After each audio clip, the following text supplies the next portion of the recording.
ഇന്നത്തെ ക്ലാസ്സിലേക്ക് കടക്കാം. അപ്പൊ കേരള ചരിത്രവുമായി ബന്ധപ്പെട്ടിട്ടുള്ള മിക്ക അവസര പരീക്ഷകളിലും വന്നിട്ടുള്ള ചോദ്യങ്ങൾ എടുത്തുകൊണ്ട് ഡിസ്കസ് ചെയ്യുക എന്നുള്ള ഒരു പാറ്റേൺ ആണ് നമ്മൾ ക്ലാസ് ആരംഭിച്ചത്. അപ്പൊ അതിന്റെ ആദ്യ ഭാഗമായിട്ട് 10 ചോദ്യങ്ങൾ കഴിഞ്ഞ തിങ്കളാഴ്ച നമ്മൾ ഡിസ്കസ് ചെയ്ത് കഴിഞ്ഞു. അപ്പൊ ഈ സീരീസിന്റെ രണ്ടാമത്തെ ഘട്ടത്തിലേക്ക് നമ്മൾ കടക്കുകയാണ്. ഇന്നും കേരള ചരിത്രവുമായി ബന്ധപ്പെടുന്ന ചോദ്യങ്ങൾ തന്നെയാണ് നമ്മൾ നോക്കാനായിട്ട് പോകുന്നത്. ഏറ്റവും പ്രധാനപ്പെട്ട 10 ചോദ്യങ്ങൾ കേട്ടറ്റ്, സെറ്റ്, നെറ്റ്, HSA, HSST തുടങ്ങിയ മത്സര പരീക്ഷകൾക്ക് വന്നിട്ടുള്ള ചോദ്യങ്ങളാണ് നമ്മൾ കൂടുതലായിട്ടും ഇന്നത്തെ ക്ലാസ്സിലും ഉൾപ്പെടുത്തിയിരിക്കുന്നത്. അപ്പൊ കൃത്യമായിട്ട് നിങ്ങൾക്ക് സ്ലൈഡിൽ ചോദ്യം കാണാവുന്നതാണ്. 4 ഓപ്ഷനും എങ്ങനെയാണോ പരീക്ഷകൾക്ക് ചോദ്യം വരുന്നത് അതേ രീതി തന്നെയാണ് നമ്മളും ഇവിടെ അവലംബിച്ചിരിക്കുന്നത്. അപ്പൊ കൃത്യമായിട്ട് ചോദ്യം വായിച്ചു നോക്കാം. 4 ഓപ്ഷൻസ് ഉണ്ടായിരിക്കും. അപ്പൊ അതിൽ ശരിയാണ് എന്ന് നിങ്ങൾക്ക് തോന്നുന്ന ഓപ്ഷൻ കൃത്യമായിട്ട് ക്വസ്റ്റ്യൻ നമ്പർ വിത്ത് ഓപ്ഷൻ. ഇപ്പൊ ഒന്നാമത്തെ ക്വസ്റ്റ്യൻ ആണ് ബി ആണ് ഓപ്ഷൻ എങ്കിൽ 1 ഒരു ഡോട്ട് ഇടുക, ബി എന്നുള്ളത് ആൻസർ കൊടുക്കുക. അപ്പൊ എല്ലാവരും ഇപ്പൊ നമ്മുടെ ക്ലാസ്സിലെ 24ഓളം പേര് ജോയിൻ ആയിട്ടുണ്ട്. ഇനിയും കുട്ടികൾ വന്നുകൊണ്ടിരിക്കുന്നുണ്ട്. അപ്പൊ കൃത്യമായിട്ട് എല്ലാവരും ആൻസർ പറയാനായിട്ട് ശ്രമിക്കുക. ഇനിയിപ്പോ കുറെ പേര് പറഞ്ഞു, ഒരു 5-6 പേര് പറഞ്ഞു. ഇനിയിപ്പോ അവർ പറഞ്ഞ ആൻസർ തന്നെയാണ് എനിക്കും പറയാനുള്ളത്. അപ്പൊ ഞാൻ മിണ്ടാതിരിക്കാം, അവർ പറഞ്ഞോട്ടെ, അങ്ങനെയുള്ളതൊന്നും വിചാരിക്കേണ്ട. ഇനിയിപ്പോ ഞാൻ പറയുന്ന ആൻസർ തെറ്റിപ്പോവോ, ഇനി തെറ്റിപ്പോയ എന്തെങ്കിലും പ്രശ്നമുണ്ടോ, അത്തരത്തിലുള്ള യാതൊരു വിധത്തിലുള്ള ചിന്തകളും വേണ്ട. നമുക്ക് ആപ്റ്റ് ആണെന്ന് തോന്നുന്ന ആൻസർ ഒന്ന് ലോജിക്ക് വെച്ച് ചിന്തിച്ച് നമ്മൾ പഠിച്ച കാര്യങ്ങളൊക്കെ ഒന്ന് റിവൈൻഡ് ചെയ്ത് നമുക്ക് ആൻസർ പറയാവുന്നതാണ്. എല്ലാവരും കറക്റ്റായിട്ട് ചാറ്റ് ബോക്സിലെ ആൻസർ പറയാനായിട്ട് ശ്രമിക്കുക. എല്ലാവരും പറയാനായിട്ട് ശ്രമിക്കണം. കഴിഞ്ഞ ക്ലാസ്സിൽ സ്ഥിരമായിട്ട് കുറച്ച് പേര് മാത്രമാണ് ആൻസർ പറഞ്ഞുകൊണ്ടിരുന്നത്. അപ്പൊ ഇന്നത്തെ ക്ലാസ്സിൽ നമുക്ക് അത് വേണ്ട. എല്ലാവരും ഉത്തരം പറയാനായിട്ട് ശ്രമിക്കുക. നിങ്ങൾ പറയുന്ന ഉത്തരം ശരിയാണെങ്കിലും തെറ്റാണെങ്കിലും നിങ്ങൾ പോലും അറിയാതെ നിങ്ങളുടെ മനസ്സിൽ പതിയും. ചിലപ്പോൾ പരീക്ഷയുടെ സന്ദർഭത്തിൽ ഇത് അന്നത്തെ ക്ലാസ്സിൽ ഞാൻ കേട്ട ഉത്തരല്ലേ, ഞാനത് തെറ്റിച്ചു, അപ്പൊ ഈ തെറ്റ് ഏതാണെന്ന് എനിക്കറിയാം, അപ്പൊ ഇതാണ് ശരിയായിട്ടുള്ള ഉത്തരം. അങ്ങനെ നമുക്ക് ചിന്തിച്ചെടുക്കാനായിട്ട് പറ്റും. ഇത് നമ്മൾ പോലും അറിയാതെ നമ്മുടെ മെമ്മറിയിൽ നടക്കുന്ന പ്രോസസ്സാണ്. അപ്പൊ എല്ലാവരും കൃത്യമായിട്ട് ഉത്തരം പറയാനായിട്ട് ശ്രമിക്കണം. അപ്പൊ പ്രധാനപ്പെട്ട ചോദ്യങ്ങളും അവയുടെ എക്സ്പ്ലനേഷൻസും നമ്മൾ ഇന്നത്തെ ക്ലാസ്സിലെ സ്ലൈഡിൽ ഉൾപ്പെടുത്തിയിട്ടുണ്ട്. അപ്പോൾ ഒരുപാട് കണ്ടന്റ് നമ്മൾ പറഞ്ഞു പോകുന്നത് കൊണ്ട് തന്നെ നിങ്ങൾക്ക് എഴുതിയെടുക്കാൻ പറ്റിയെന്ന് വരില്ല. അപ്പൊ അതുകൊണ്ട് തന്നെ ഗൂഗിൾ മീറ്റ് ആയതുകൊണ്ട് തന്നെ നിങ്ങൾക്ക് മൊബൈലിൽ സ്ക്രീൻഷോട്ട് എടുക്കാവുന്നതാണ്. അപ്പൊ കൃത്യമായിട്ട് സ്ക്രീൻഷോട്ട് എടുത്ത് പഠിക്കാനായിട്ട് ശ്രദ്ധിക്കണം. ഇനി ഏതെങ്കിലും ഒരു സ്ലൈഡ് നിങ്ങൾക്ക് സ്ക്രീൻഷോട്ട് എടുക്കാൻ പറ്റാതെ വിട്ടുപോയിട്ടുണ്ടെങ്കിൽ ക്ലാസ്സിന്റെ അവസാനം നിങ്ങൾ അത് പറയുകയാണ് വെച്ചെങ്കിൽ നമുക്ക് ആ സ്ലൈഡ് വീണ്ടും പ്രസന്റ് ചെയ്യുന്നത് ആയിരിക്കും. അപ്പൊ അത് പൊതുവെ ഇത്രയധികം നിർദ്ദേശങ്ങളാണ് നിങ്ങൾക്ക് തരാനുള്ളത്. അപ്പൊ കേരള ചരിത്രം എന്ന ടോപ്പിക്ക് പഠിച്ചവരുണ്ടാകും, പഠിക്കാൻ തുടങ്ങുന്നവരുണ്ടാവും. അപ്പൊ പഠിച്ചു കഴിഞ്ഞവർ ഒരു റിവിഷൻ എന്ന നിലയിലും ഈ ടോപ്പിക് ഇനി പഠിക്കാനായിട്ട് പോകുന്നവർ, നമ്മുടെ നെറ്റ് പരീക്ഷയെ സംബന്ധിച്ചും സെറ്റിന്റെ സിലബസ് ഒക്കെ വെച്ച് നോക്കുമ്പോൾ കേരള ചരിത്രം അവസാനമായിട്ടാണ് വരുന്നത്. അപ്പൊ അവിടെ വരെ പഠിച്ചെത്തിയിട്ടില്ല നിങ്ങളെങ്കിൽ ഈ ചോദ്യങ്ങളൊക്കെ മുന്നിൽ വെച്ചുകൊണ്ട് ഏതൊക്കെ കാര്യങ്ങൾക്ക് ഫോക്കസ് ചെയ്യണം, ഏതൊക്കെ ക്വസ്റ്റ്യൻസിനാണ് പ്രാധാന്യം നൽകേണ്ടത് തുടങ്ങിയ കാര്യങ്ങളൊക്കെ മനസ്സിൽ വെച്ചുകൊണ്ട് ആക്കാനായിട്ട് ശ്രമിക്കാം. അപ്പൊ എന്തായാലും നമുക്ക് ക്ലാസ് തുടങ്ങാം. ഓക്കെ ആണെങ്കിൽ എല്ലാവരും ഒന്ന് ഓക്കെ എന്ന് അടിച്ചേ. ക്ലിയർ ആണ്, ഓഡിയോ ഒക്കെ ക്ലിയർ ആണ്, സ്ലൈഡ് കാണുന്നുണ്ട് വെച്ചെങ്കിൽ ജസ്റ്റ് ഒന്ന് ഓക്കെ എന്നൊന്ന് കമന്റ് ചെയ്ത് എല്ലാവരും. ഓക്കെ, റിപ്ലൈസ് വരുന്നുണ്ട്. അപ്പൊ എല്ലാവരും ലൈവ് ആയിട്ടുണ്ട് എന്ന് വിചാരിക്കുന്നു. അപ്പൊ നമ്മൾ ഇന്നത്തെ ആദ്യത്തെ ക്വസ്റ്റ്യനിലേക്ക് പോകാം. അപ്പൊ ഓൾറെഡി 10 ക്വസ്റ്റ്യൻ കഴിഞ്ഞത് കൊണ്ട് 11 എന്ന രീതിക്കാണ് നമ്മൾ ചോദ്യം തുടങ്ങുന്നത്. ആദ്യത്തെ ചോദ്യം ഇതാണ്. സെറ്റ്, നെറ്റ്, കാറ്ററ്റ് 3 പരീക്ഷയ്ക്കും പലവട്ടം റിപ്പീറ്റ് ചെയ്ത് വന്നിട്ടുള്ള ചോദ്യമാണ്. 11ാമത്തെ ചോദ്യം കേട്ടോ. 154 ചതുരശ്ര അടിയിലുള്ള ഗജേന്ദ്രമോക്ഷം ചുവർ ചിത്രം സ്ഥിതി ചെയ്യുന്നത് എവിടെ? 154 ചതുരശ്ര അടിയിലുള്ള ഗജേന്ദ്രമോക്ഷം ചുവർ ചിത്രം സ്ഥിതി ചെയ്യുന്നത് എവിടെ? ഓപ്ഷൻ എ പത്മനാഭപുരം കൊട്ടാരം, ഓപ്ഷൻ ബി കായംകുളം കൃഷ്ണപുരം കൊട്ടാരം, ഓപ്ഷൻ സി ഏറ്റുമാനൂർ ക്ഷേത്രം, ഓപ്ഷൻ ഡി ഗുരുവായൂർ ക്ഷേത്രം. അപ്പൊ ആൻസേഴ്സ് വരുന്നുണ്ട്. ഷിജിയാണ് ആദ്യം ഓപ്ഷൻ സി ആണെന്ന് പറഞ്ഞത്. നീതു ഓപ്ഷൻ 1 ആണെന്ന് പറയുന്നു. ദേവിക, രസിത, നയന അവരൊക്കെ ഓപ്ഷൻ ബി ആണെന്നാണ് പറയുന്നത്. Dona option A, Bridget option B പറയുന്നുണ്ട്. ഫസ്ന ഓപ്ഷൻ എ ആണ് പറയുന്നത്. പല രീതിയിലുള്ള ആൻസേഴ്സ് വരുന്നുണ്ട്. സ്ക്രീൻ വിസിബിൾ അല്ല എന്ന് ചിക്കിങ് ബ്രിജിറ്റ് ആണെന്ന് തോന്നുന്നു, ഐഡി പറയുന്നുണ്ട്. ബാക്കിയുള്ളവർക്ക് സ്ക്രീൻ കാണുന്നുണ്ട് എന്ന് ഞാൻ വിചാരിക്കുന്നു. ബ്രിജിറ്റിന് അല്ല വെച്ചെങ്കിൽ ജസ്റ്റ് ഒന്ന് സ്ക്രീൻ പിന്ന് ചെയ്ത് വെക്കാനായിട്ട് ശ്രമിക്കുക, അല്ലെങ്കിൽ ഒന്ന് ലീവ് ചെയ്തിട്ട് ഒന്ന് ജസ്റ്റ് വീണ്ടും കയറാനായിട്ട് ശ്രമിക്കുക. രൂപന പറയുന്നുണ്ട് വിസിബിൾ ആണെന്ന്. അപ്പൊ ഒന്ന് ശ്രദ്ധിക്കണേ. ചിക്കിങ് എന്നുള്ള ഐഡിയ എനിക്ക് അറിയുന്നത് കൊണ്ടാണ് ഞാൻ പേര് പറഞ്ഞത്. ബ്രിജിറ്റ് ടീച്ചർ ഒന്ന് ശ്രദ്ധിക്കണേ. ഒന്ന് ജസ്റ്റ് ഒന്ന് നെറ്റ് കാര്യങ്ങളൊക്കെ ക്ലിയർ അല്ലേ എന്നൊന്ന് നോക്കാം. അപ്പൊ ഓക്കെ, അപ്പൊ നമ്മൾ പറഞ്ഞ ചോദ്യം ഇതാണ്. അപ്പൊ ഉത്തരം പറഞ്ഞു കഴിഞ്ഞു എല്ലാവരും? പറഞ്ഞു കഴിഞ്ഞോ? 28ഓളം പേരുണ്ട് നമ്മുടെ കൂട്ടത്തില്. എല്ലാവരും പറഞ്ഞു കഴിഞ്ഞോ? വ്യത്യസ്തമായിട്ടുള്ള എല്ലാ ആൻസേഴ്സും വന്നിട്ടുണ്ട്. ഓപ്ഷൻ ഡി ഗുരുവായൂർ ക്ഷേത്രം ആരും പറഞ്ഞിട്ടില്ല. ബാക്കി എല്ലാ ഓപ്ഷൻസും, ഇനി ഓപ്ഷൻ ഡി വന്നിട്ടുണ്ടോ? ഇല്ല. ഓപ്ഷൻ ഡി ഒഴികെ ബാക്കി എല്ലാതും ഓപ്ഷൻ ആയിട്ട് വന്നിട്ടുണ്ട്. വളരെ ചുരുക്കം പേര് മാത്രമാണ് കേട്ടോ ഇപ്പോഴും റെസ്പോണ്ട് ചെയ്യുന്നത്. പക്ഷെ നിങ്ങൾ റെസ്പോണ്ട് ചെയ്യാനായിട്ട് ശ്രമിക്കാം. അപ്പൊ ഇതിന്റെ ആൻസർ എന്താണെന്ന് നമുക്ക് നോക്കാം. പലപ്പോഴും പലരും തെറ്റിക്കുന്ന ഒന്നാണ്. പിന്നെ ആരും തെറ്റിക്കരുത്. ഷംസീനൊക്കെ അവസാനം ഓപ്ഷൻ ബി എന്ന് തന്നെ പറഞ്ഞിട്ടുണ്ട്. ഏറ്റവും അവസാനം പറഞ്ഞ ആള് പറഞ്ഞതും ശരിയാണ്. 154 ചതുരശ്ര അടിയിലുള്ള ഗജേന്ദ്രമോക്ഷം ചുവർ ചിത്രം സ്ഥിതി ചെയ്യുന്നത് കായംകുളത്തെ കൃഷ്ണപുരം കൊട്ടാരത്തിലാണ്. കായംകുളത്തെ കൃഷ്ണപുരം കൊട്ടാരത്തിലാണ് 154 ചതുരശ്ര അടിയിലുള്ള ഗജേന്ദ്രമോക്ഷം ചുവർ ചിത്രം സ്ഥിതി ചെയ്യുന്നത്. എല്ലാവർക്കും ക്ലിയർ ആയി എന്ന് വിചാരിക്കുന്നു. ഇത് ഇമ്പോർട്ടന്റ് ആയിട്ടുള്ള ക്വസ്റ്റ്യൻ ആണ്. പലവട്ടം പരീക്ഷയ്ക്ക് റിപ്പീറ്റ് ചെയ്തിട്ടുണ്ട്. നെറ്റിന്റെ പരീക്ഷാ പേപ്പർ എടുത്തിട്ട് നിങ്ങൾ പ്രീവിയസ് ഇയർ ക്വസ്റ്റ്യൻസ് എടുത്ത് റിവൈസ് ചെയ്യുകയാണെങ്കിൽ 2018 മുതലുള്ള ക്വസ്റ്റ്യൻ പേപ്പേഴ്സ് നോക്കിയാൽ ഈ ക്വസ്റ്റ്യൻ ഒരു 2-3 വട്ടം കാണാനായിട്ട് സാധിക്കും. അതുപോലെ സെറ്റിന്റെ പരീക്ഷയ്ക്കും ഈ ക്വസ്റ്റ്യൻ റിപ്പീറ്റഡ് ആണ്. അപ്പൊ നമ്മള് കേരള ചരിത്രം എന്ന് പറയുമ്പോൾ സംഘകാലം പഠിക്കും, പ്രക്ഷോഭങ്ങൾ പഠിക്കും, സമരങ്ങൾ പഠിക്കും. അപ്പൊ അതിന്റെ ഇടയിൽ നമ്മൾ വിട്ടുപോകുന്ന ഒന്നാണ് ചുവർ ചിത്രങ്ങൾ. അത് ഇമ്പോർട്ടന്റ് ആണ്. പലപ്പോഴായിട്ട് ക്വസ്റ്റ്യൻസ് വന്നിട്ടുണ്ട്. നമ്മുടെ ടെലഗ്രാം ഗ്രൂപ്പിൽ ജോയിൻ ചെയ്തിട്ടുള്ളവരെ ഈ ഗ്രൂപ്പിൽ ഉണ്ട് വെച്ചെങ്കിൽ അപ്പൊ ചുവർ ചിത്രങ്ങളുമായി ബന്ധപ്പെട്ടിട്ടുള്ള ക്വസ്റ്റ്യൻസ് ഒക്കെ നമ്മൾ ആ ടെലഗ്രാം ഗ്രൂപ്പിൽ ലളിത മലയാളം എന്നുള്ള ചാനലിൽ നമ്മൾ ഉൾപ്പെടുത്തിയിട്ടുണ്ടായിരുന്നു. അപ്പൊ ഇനി ആരെങ്കിലും ഇല്ല വെച്ചെങ്കിൽ നമ്മുടെ ടെലഗ്രാം ചാനലിൽ കൂടിയിട്ട് ജോയിൻ ചെയ്യാനായിട്ട് ശ്രമിക്കണം. അപ്പൊ കായംകുളം കൃഷ്ണപുരം കൊട്ടാരത്തിലാണ് 154 ചതുരശ്ര അടിയിലുള്ള ഗജേന്ദ്രമോക്ഷം ചുവർ ചിത്രമുള്ളത്. അപ്പൊ ഈ കായംകുളം കൃഷ്ണപുരം കൊട്ടാരത്തിന്റെ പ്രത്യേകതകൾ എന്താണ് എന്നുള്ളത് നമ്മൾ അറിഞ്ഞിരിക്കണം. അപ്പൊ തികച്ചും എക്സാം ഓറിയന്റഡ് ആയിട്ടാണ് നമ്മൾ പറയുന്നത്.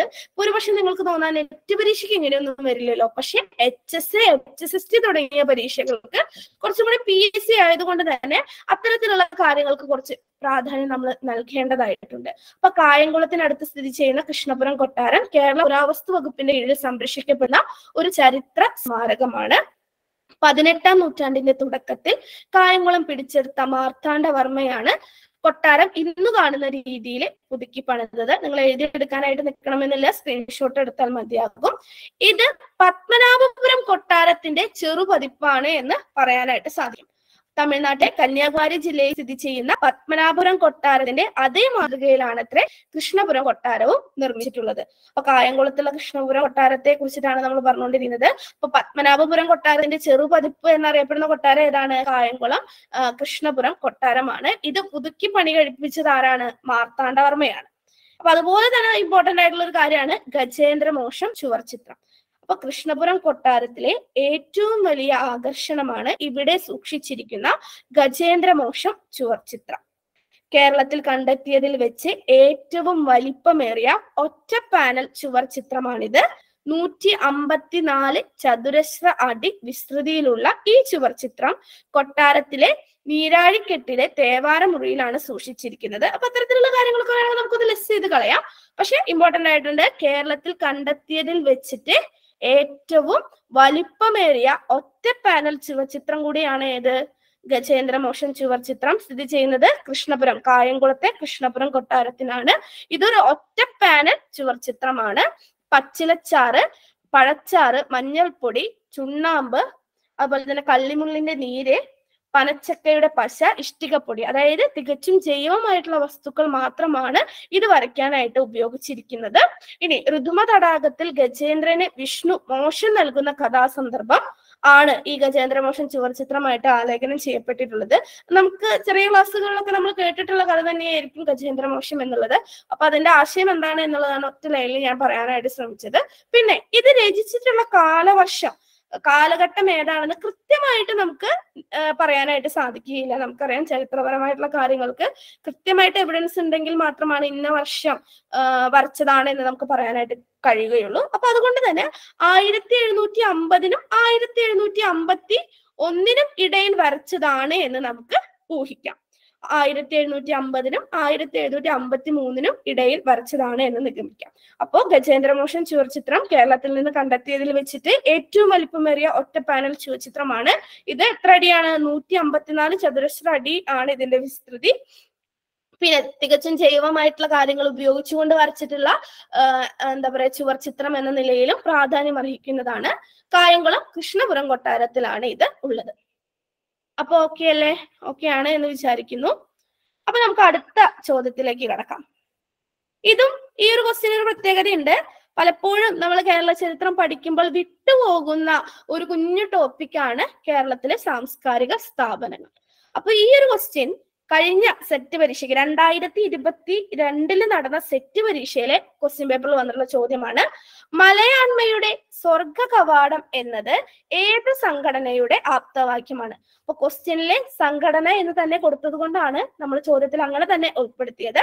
അപ്പൊ മലയാണ്മയുടെ സ്വർഗ കവാടം എന്നത് ഏത് സംഘടനയുടെ ആപ്തവാക്യമാണ്? ഓപ്ഷൻ എ കേരള സാഹിത്യ academy, option B Kerala Sangeetha Nataka academy, option C Samastha Kerala സാഹിത്യ പരിഷത്ത്, ഓപ്ഷൻ ഡി കേരള ശാസ്ത്ര സാഹിത്യ പരിഷത്ത്. അപ്പൊ ആൻസേഴ്സ് പറഞ്ഞോ. ആൻസേഴ്സ് നിങ്ങൾക്ക് ചാറ്റ് ബോക്സിൽ ആയിട്ട് ഇടാവുന്നതാണ്. ഉത്തരം ആരും പറയുന്നുണ്ടോ ആൾക്കാര്? ആരും പറയുന്നില്ലല്ലോ. ഓപ്ഷൻസ് വന്നിട്ടുണ്ട്. പ്രസീത ഓപ്ഷൻ എ എന്ന് പറയുന്നുണ്ട്. നിങ്ങൾക്ക് അറിയില്ല എങ്കിൽ കൂടി ഏകദേശം ഒന്ന് ഗസ് ചെയ്തിട്ട് ആൻസർ പറഞ്ഞോളൂ കേട്ടോ, പറയാതിരിക്കണ്ട. പ്രസീത മാത്രം, പ്രസീതയാണ് ആൻസർ പറഞ്ഞിട്ടുള്ളത്. പിന്നെ ആരൊക്കെ പറഞ്ഞിട്ടുണ്ട്? ദേവിക പറഞ്ഞിട്ടുണ്ട്.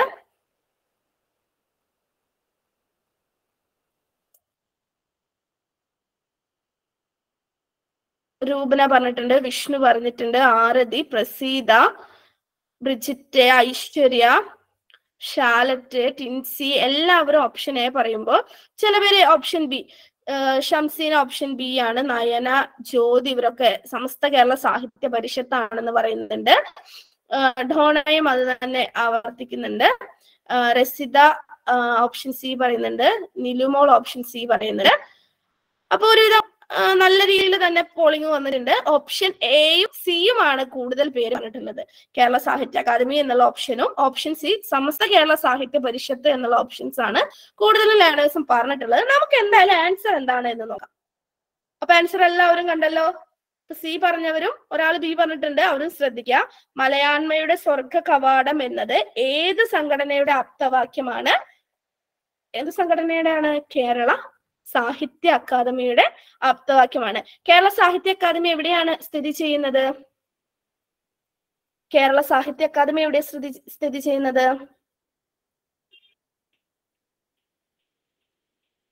തൃശ്ശൂര്. യെസ്, തൃശ്ശൂർ തന്നെയാണ്. ബ്രിജിറ്റ് ആണ് പറഞ്ഞത്. വിഷ്ണുവും തൃശ്ശൂർ എന്ന് തന്നെ പറയുന്നുണ്ട്. അസ്നയൊക്കെ തൃശ്ശൂർ തന്നെയാണ് പറയുന്നത്. അത് നമുക്കറിയാം. കേരള സാഹിത്യ അക്കാദമി തൃശ്ശൂരാണ് സ്ഥിതി ചെയ്യുന്നത്. ലളിതകലാ അക്കാദമിയും കേരള സംഗീത നാടക അക്കാദമിയും എവിടെയാണ് സ്ഥിതി ചെയ്യുന്നത്? തൃശ്ശൂരാണ് സ്ഥിതി ചെയ്യുന്നത്. അപ്പൊ ഇത്തരത്തിലുള്ള സാംസ്കാരിക സ്ഥാപനങ്ങളെ പറ്റിയിട്ട് പ്രധാനമായിട്ടും 3 രീതിയിലുള്ള ചോദ്യങ്ങളാണ് വരാറുള്ളത്. ഒന്ന്, ഇവയുടെ ആസ്ഥാനം സ്ഥിതി ചെയ്യുന്നത് എവിടെ?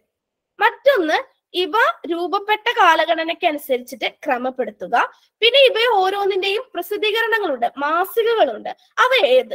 അപ്പൊ ഈ രീതിയിലൊക്കെ ചേരുമ്പടി ചേർക്കുക, കാലഗണന ക്രമം അനുസരിച്ചിട്ട് ക്രമീകരിക്കുക, അല്ലെങ്കിൽ ഒരു ചോദ്യം അതിന്റെ ഉത്തരം എന്ന രീതിയിലും വരാറുണ്ട്. അപ്പൊ അത് വളരെ ഇമ്പോർട്ടന്റ് ആണ്. പലപ്പോഴും പലരും സ്കിപ്പ് ചെയ്ത് വിടുന്ന ഒരു ടോപ്പിക്കാണ് കേരള ചരിത്രത്തിന്റെ ഉള്ളിൽ കിടക്കുന്ന സാംസ്കാരിക സ്ഥാപനങ്ങൾ എന്നുള്ളത്. പക്ഷെ നമുക്കത് സ്കിപ്പ് ചെയ്ത് വിടാനായിട്ട് പറ്റില്ല. ഇത് ഇമ്പോർട്ടന്റ് ആണ്. സെറ്റിനായാലും അതുപോലെ തന്നെ കാറ്ററ്റിനും ഒറ്റൊറ്റ ചോദ്യങ്ങളായിട്ട് പൊലി എന്നതുമായി ബന്ധപ്പെട്ടുള്ള ചോദ്യങ്ങളൊക്കെ കാറ്ററ്റിനും കാണുന്നുണ്ട്. അതുകൊണ്ട് നമുക്കിത് ഇമ്പോർട്ടന്റ് ആയതാണ്. അപ്പൊ അതൊന്ന് നമുക്ക് ഡിസ്കസ് ചെയ്യാം. കേരളത്തിലെ സാംസ്കാരിക സ്ഥാപനങ്ങൾ. ഓക്കെ, വിഷ്ണു സാഹിത്യ ലോകം കേരള സാഹിത്യ അക്കാദമിയുടെ പ്രസിദ്ധീകരണമാണെന്ന് പറയുന്നുണ്ട്. വിഷ്ണു, നമ്മൾ അതിലേക്ക് വരുന്നുണ്ട്. Very good Vishnu. അപ്പൊ കേരളത്തിലെ സാംസ്കാരിക സ്ഥാപനങ്ങൾ ഏതൊക്കെയാണ് എന്ന് പറയാം. അപ്പൊ ഞാൻ ഏറ്റവും പ്രധാനപ്പെട്ടത് എന്ന രീതിയിൽ അറേഞ്ച് ചെയ്തിരിക്കുകയാണ്. വർഷങ്ങളുടെ അടിസ്ഥാനത്തിൽ അല്ല അറേഞ്ച് ചെയ്തിരിക്കുന്നത്, ഒന്ന് ശ്രദ്ധിക്കണം. കേരള സാഹിത്യ അക്കാദമി സ്ഥിതി ചെയ്യുന്നത് എവിടെയാണ്? തൃശ്ശൂരാണ്. 1956 ഇത് രൂപീകൃതമായത്. 1958 മുതലാണ് ഇത് തൃശ്ശൂര് പ്രവർത്തിച്ചു തുടങ്ങിയത്. 1958 മുതലാണ് ഇത് തൃശ്ശൂര് പ്രവർത്തിച്ചു തുടങ്ങിയത്. അപ്പൊ അത് ഓർക്കേണ്ടതാണ്. പിന്നെ അടുത്തത് രാമവർമ്മ അപ്പൻ തമ്പുരാൻ സ്മാരകം. അപ്പൊ കേരള സാഹിത്യ അക്കാദമിയുടെ പ്രവർത്തനങ്ങൾ എന്തൊക്കെയാണ് എന്നുള്ളതൊന്നും ഞാൻ വിശദീകരിക്കേണ്ടത് ഇല്ല എന്ന് വിചാരിക്കുന്നു. മികച്ച സാഹിത്യ ഗ്രന്ഥങ്ങൾക്ക് പുരസ്കാരങ്ങൾ നൽകുക, അതുപോലെ തന്നെ സാഹിത്യ ശില്പശാലകൾ നടക്കുക, സാഹിത്യ പഠന ക്യാമ്പുകൾ, ഭാഷയുടെയും സാഹിത്യത്തിന്റെയും സംസ്കാരത്തിന്റെയും മേഖലയിൽ ഗവേഷണം പ്രോത്സാഹിപ്പിക്കുക. പിന്നെ നമുക്കറിയാം അക്കാദമിയിൽ അതിവിപുലമായിട്ടുള്ള ഒരു പ്രസിദ്ധീകരണ വിഭാഗവും പ്രദർശനശാലയുണ്ട്. പിന്നെ കേരളത്തിന് തന്നെ പ്രധാനപ്പെട്ട ലൈബ്രറിയാണ് സാഹിത്യ അക്കാദമിയുടെ ലൈബ്രറി. അപ്പൊ അത്തരത്തിലുള്ള കാര്യങ്ങളൊന്നും നമ്മൾ ഡീറ്റെയിൽ ആയിട്ട് പോകുന്നില്ല. പിന്നെ അടുത്തത് രാമവർമ്മ അപ്പൻ തമ്പുരാൻ സ്മാരകം. അത് തൃശ്ശൂരിലുള്ള അയ്യന്തോൾ എന്നുള്ള സ്ഥലത്താണ് സ്ഥിതി ചെയ്യുന്നത്. രാമവർമ്മ അപ്പൻ തമ്പുരാൻ സ്മാരകം അത് 1976 പ്രവർത്തനം ആരംഭിക്കുന്നത്. സാഹിത്യ അക്കാദമിയുടെ തന്നെ ഒരു സഹോദര സ്ഥാപനം എന്ന നിലയിൽ പ്രവർത്തിക്കുന്നതാണ് രാമവർമ്മ അപ്പൻ തമ്പുരാൻ സ്മാരക ലൈബ്രറി എന്നുള്ളത്. അപ്പൊ ഇതിന്റെ ഒരു പ്രത്യേകത എന്താന്ന് വെച്ചാൽ, പണ്ട് കാലത്ത് ഇപ്പൊ 1980 ഒരു മാഗസീനിലെ ഒരു ആർട്ടിക്കിൾ നമുക്ക് നമ്മുടെ റിസർച്ചിന്റെ ഭാഗമായിട്ട് നമുക്ക് വായിക്കേണ്ടതുണ്ട് വെച്ചെങ്കിൽ നമുക്ക് കൃത്യമായിട്ട് അപ്പൻ തമ്പുരാൻ വായനശാലയിൽ പോയാൽ നമുക്ക് ആ പുസ്തകം, ആ ജേണല് അല്ലെങ്കിൽ ആ മാസിക തപ്പിയെടുക്കുകയും ആ ആർട്ടിക്കിൾ നമുക്ക് വേഗത്തിൽ കണ്ടുപിടിക്കാനും സാധിക്കും. ഇത്തരത്തില് പണ്ടത്തെ കാലത്തെ മാസികകളെ, പഴയ മാസികകളുടെ വൻപിച്ച ശേഖരമുള്ള അതിനെ കുറിച്ച് കൂടുതൽ ഫോക്കസ് ചെയ്യുന്ന ലൈബ്രറിയാണ് രാമവർമ്മ അപ്പൻ തമ്പുരാൻ സ്മാരകം എന്ന് പറയുന്നത്. അടുത്തത് കേരള കലാമണ്ഡലമാണ്. തൃശ്ശൂരാണ് സ്ഥിതി ചെയ്യുന്നത്. തൃശ്ശൂര് പമ്പാ നദിക്ക് സമീപം ചെറുതുരുത്തിയിലാണ് കേരള കലാമണ്ഡലം സ്ഥിതി ചെയ്യുന്നത്. എല്ലാവർക്കും അറിയാവുന്ന കാര്യമാണ്. 1930 ഇത് സ്ഥാപിതമാകുന്നത്. അപ്പൊ ഒരു ചോദ്യം ചോദിക്കട്ടെ, ആരെങ്കിലും എന്തെങ്കിലും പറഞ്ഞോ? നിളാനദി. നിളാനദി. സോറി ശരി. ഓക്കെ, നിളാനദിക്ക് സമീപമാണ് ഇത് സ്ഥിതി ചെയ്യുന്നത്, ചെറുതുരുത്തി. ഓക്കെ, അപ്പൊ കേരള കലാമണ്ഡലവുമായി ബന്ധപ്പെടുന്ന ഒരു മലയാള കവി ഉണ്ടല്ലോ, കേരള കലാമണ്ഡലത്തിന്റെ സ്ഥാപകൻ എന്ന രീതിയിൽ നമ്മളെല്ലാം പറയുന്നത്. യെസ്, ഒരുപാട് ആൻസേഴ്സ് വരുന്നുണ്ട്. അതെ, വള്ളത്തോളാണ്. അപ്പൊ അതോടൊപ്പം തന്നെ ചോദിക്കട്ടെ, അദ്ദേഹത്തോടൊപ്പം തന്നെ കലാമണ്ഡലം സ്ഥാപിക്കുന്നതിനും അതിന്റെ പുരോഗതിക്കും വേണ്ടി പ്രധാനമായിട്ടും പ്രവർത്തിച്ച ഒരു രാജാവുണ്ട്. അതാരാണ്? യെസ്, വിഷ്ണു ഉത്തരം പറഞ്ഞിട്ടുണ്ട്. അതെ, മണക്കുളം മുകുന്ദ രാജാവ്. മണക്കുളം മുകുന്ദ രാജാവാണ് വള്ളത്തോളിനോടൊപ്പം തന്നെ കേരള കലാമണ്ഡലം സ്ഥാപിക്കുന്നതിനും അതിന്റെ പുരോഗതിക്കും വേണ്ടിയിട്ട് പ്രവർത്തിച്ചത്. അപ്പൊ കേരള കലാമണ്ഡലം നിളാനദിയുടെ തീരത്താണ്. ഞാൻ പമ്പ എന്ന് തെറ്റി പറഞ്ഞതാണ്, പെട്ടെന്ന് പറഞ്ഞു പോകുന്നതിന്റെ ഇടയിൽ തെറ്റി പറഞ്ഞതാണ്. അപ്പൊ അതാരെങ്കിലും നോട്ട് ചെയ്തിട്ടുണ്ടെങ്കിൽ തിരുത്തണം. അപ്പൊ തെറ്റായി പറഞ്ഞതിൽ ഖേദം പ്രകടിപ്പിക്കുന്നു. അപ്പൊ വിഷ്ണു പറഞ്ഞിട്ടുണ്ട് മുകുന്ദരാജ. ഇത് ഇമ്പോർട്ടന്റ് ആയിട്ടുള്ള ഒരു ക്വസ്റ്റ്യൻ തന്നെയാണ്. മുൻകാല ചോദ്യ പേപ്പറുകളിൽ നമുക്ക് ഈ ഒരു ക്വസ്റ്റ്യൻ കണ്ടെത്താനായിട്ട് സാധിക്കും. പിന്നെ കേരള സംഗീത നാടക അക്കാദമി, ഇതിന്റെ ഇയർ ഇമ്പോർട്ടന്റ് ആണ്. ഇത് സ്ഥാപിതമായ കാലഘടനയ്ക്ക് അനുസരിച്ച് ക്രമീകരിക്കുക എന്നുള്ള ചോദ്യം നെറ്റ് പരീക്ഷയ്ക്ക് സ്ഥിരമായിട്ട് കാണാറുണ്ട്. അപ്പൊ കേരള സംഗീത നാടക അക്കാദമി എവിടെയാണ് സ്ഥിതി ചെയ്യുന്നത്? തൃശ്ശൂർ തന്നെയാണ്. 1958 ഏപ്രിൽ 26 പ്രവർത്തനം ആരംഭിച്ചത്. കേരള ലളിതകലാ അക്കാദമി 1962 നവംബർ 22 പ്രവർത്തനം ആരംഭിച്ചു. കേരള ഫോക്ലോർ അക്കാദമി സ്ഥിതി ചെയ്യുന്നത് കണ്ണൂരാണ്. 1995 കേരള ഫോക്ലോർ അക്കാദമി പ്രവർത്തനം ആരംഭിക്കുന്നത്. ഇനി ഇതുപോലെ തന്നെ ഇമ്പോർട്ടന്റ് ആയിട്ടുള്ള കുറച്ച് കാര്യങ്ങൾ കൂടി നമ്മൾ ഉൾപ്പെടുത്തുകയാണ്. കേരള സംസ്ഥാന ബാലസാഹിത്യ ഇൻസ്റ്റിറ്റ്യൂട്ട് തിരുവനന്തപുരത്ത് സ്ഥിതി ചെയ്യുന്നു. 1981 ഇത് പ്രവർത്തനം ആരംഭിച്ചത്. സാഹിത്യ പ്രവർത്തക സഹകരണ സംഘം കോട്ടയത്താണ്. 1945 ഏപ്രിൽ 30 പ്രവർത്തനം ആരംഭിച്ചു. കേരള പ്രസ് അക്കാദമി കൊച്ചി കാക്കനാടാണ്. 1979 മാർച്ച് 15 പ്രവർത്തനം ആരംഭിച്ചത്. കേരള സംസ്ഥാന ചലച്ചിത്ര അക്കാദമി സ്ഥിതി ചെയ്യുന്നത് തിരുവനന്തപുരത്താണ്. ഈ ഒരു ക്വസ്റ്റ്യൻ കാറ്ററ്റ് പരീക്ഷയ്ക്ക് ചോദിച്ചിട്ടുള്ളതാണ്. അത് ഇമ്പോർട്ടന്റ് ആണ്. നമ്മളിങ്ങനെ സ്കിപ്പ് ചെയ്ത് കളയാനായിട്ട് പറ്റില്ല. ഒരു മാർക്ക് നമ്മളെ വിജയത്തിലേക്കും പരാജയത്തിലേക്കും നയിക്കും. അപ്പൊ കേരള സംസ്ഥാന ചലച്ചിത്ര അക്കാദമി തിരുവനന്തപുരത്ത് സ്ഥിതി ചെയ്യുന്നു. 1990 ഓഗസ്റ്റ് 17 ഇത് പ്രവർത്തനം ആരംഭിച്ചത്. കേരള ഭാഷ ഇൻസ്റ്റിറ്റ്യൂട്ട് തിരുവനന്തപുരത്താണ്. 1968 സെപ്റ്റംബർ 16 പ്രവർത്തനം ആരംഭിച്ചു. കേരള സ്റ്റേറ്റ് ലൈബ്രറി കൗൺസിൽ തിരുവനന്തപുരത്ത് സ്ഥിതി ചെയ്യുന്നു. 1994 പ്രവർത്തനം ആരംഭിച്ചു. അപ്പൊ ഏറ്റവും പ്രധാനപ്പെട്ടവ മാത്രമാണ് കേട്ടോ നമ്മൾ ഇതിൽ ഉൾപ്പെടുത്തിയിട്ടുള്ളത്. ഇതുപോലെ തന്നെ കേരള സംസ്ഥാന സർവ്വവിജ്ഞാനകോശം ഇൻസ്റ്റിറ്റ്യൂട്ട് തിരുവനന്തപുരത്താണ്. അങ്ങനെ ഒരുപാട് കാര്യങ്ങളുണ്ട്. അപ്പൊ ഏറ്റവും എക്സാം ഓറിയന്റഡ് ആയിട്ടാണ് നമ്മൾ ഇന്നത്തെ ക്ലാസ് ഒരുക്കിയിരിക്കുന്നത്. അപ്പോൾ ഇതിൽ നമ്മൾ ശ്രദ്ധിക്കേണ്ട പ്രധാനപ്പെട്ട കാര്യം, ഇത് എവിടെ സ്ഥിതി ചെയ്യുന്നു എന്നതിനെ പറ്റിയും നമുക്ക് അറിവുണ്ടായിരിക്കണം.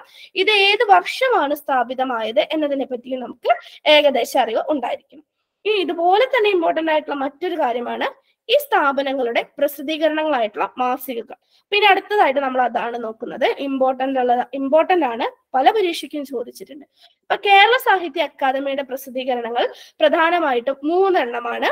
സാഹിത്യ ചക്രവാളം, സാഹിത്യലോകം, മലയാളം ലിറ്റററി സർവേ.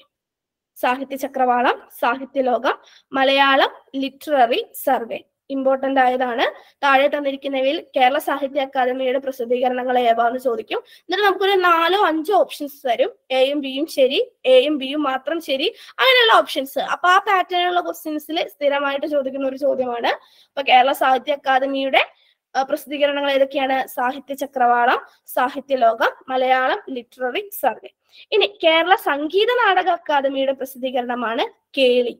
ഇതൊക്കെ പലവട്ടം പരീക്ഷയ്ക്ക് മാറി മാറി ചോദിച്ചിട്ടുള്ളതാണ്.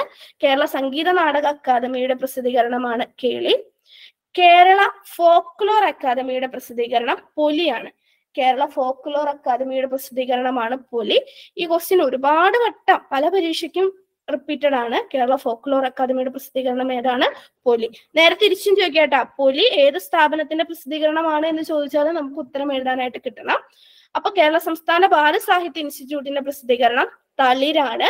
വിജ്ഞാന കേരളി എന്നുള്ളത് കേരള ഭാഷ ഇൻസ്റ്റിറ്റ്യൂട്ടിന്റെ പ്രസിദ്ധീകരണമാണ്. ഗ്രന്ഥാലോകം നമുക്കറിയാം കേരള സ്റ്റേറ്റ് ലൈബ്രറി കൗൺസിലിന്റെ പ്രസിദ്ധീകരണമാണ്. അപ്പോൾ ലൈബ്രറി കൃത്യമായിട്ട് യൂസ് ചെയ്യുന്ന ഒരാളാണ് എങ്കിൽ ഈ എന്താ പറയുക, ഈ മാസികകളിലൂടെയൊക്കെ നമ്മൾ PG ഡിഗ്രി കാലഘട്ടത്തിലൂടെയൊക്കെ കടന്നു പോയിട്ടുണ്ടാവും, ഇപ്പോഴും കടന്നു പോകുന്നവരുണ്ടാവും. അപ്പൊ ഇമ്പോർട്ടന്റ് ആയിട്ടുള്ള കാര്യമാണ്. കൃത്യമായിട്ട് സ്ക്രീൻഷോട്ട് എടുത്ത് മൊബൈലിൽ വെച്ച് മാത്രം പോരാട്ടോ, ഇത് പഠിക്കുക കൂടി വേണം. കൃത്യമായിട്ട് നിങ്ങളുടേതായ ഭാഷയിൽ നോട്ട് എഴുതി പഠിക്കാനായിട്ടും കൃത്യമായ ഇടവേളകളിൽ റിവിഷൻ ചെയ്യാനായിട്ടും ശ്രമിക്കുക. അപ്പൊ നമുക്ക് അടുത്ത ചോദ്യങ്ങളിലേക്ക് പോകാം. 13ാമത്തെ ചോദ്യം. ഏഴിമല മുതൽ കന്യാകുമാരി ജില്ലയിലെ തിരുനന്ദിക്കര വരെയുള്ള ലിഖിതങ്ങളിൽ പരാമർശിക്കുന്ന കച്ചം. ഏഴിമല മുതൽ കന്യാകുമാരി ജില്ലയിലെ തിരുനന്ദിക്കര വരെയുള്ള ലിഖിതങ്ങളിൽ പരാമർശിക്കുന്ന കച്ചം. ഓപ്ഷൻ എ തവന്നൂർ കച്ചം, ഓപ്ഷൻ ബി മൂഴിക്കുളം കച്ചം, ഓപ്ഷൻ സി കടക്കാട്ടു കച്ചം, ഓപ്ഷൻ ഡി ശങ്കരമംഗലത്ത് കച്ചം. ഏതാണ് ശരിയായിട്ടുള്ള ആൻസർ? 13ാമത്തെ ചോദ്യം. ഏതാണ് ശരിയായിട്ടുള്ള ആൻസേഴ്സ്? ഓപ്ഷൻസ് വരട്ടെ. ഓപ്ഷൻസ് കൃത്യമായിട്ട് നമുക്ക് സ്ക്രീനിൽ കാണാം. നമുക്ക് ഏറ്റവും പരിചിതമായിട്ടുള്ള ഒരു കച്ചം തന്നെയാണ് ആൻസർ. ഒരു ക്ലൂ തരാൻ ഞാന്. ഏഴിമല മുതൽ കന്യാകുമാരി ജില്ലയിലെ തിരുനന്ദിക്കര വരെയുള്ള ലിഖിതങ്ങളിൽ പരാമർശിക്കുന്ന കച്ചം. അപ്പൊ ബി ആണോ എന്നുള്ളൊരു ഡൗട്ടില് ഷംസീനെ ചോദിച്ചിട്ടുണ്ട്.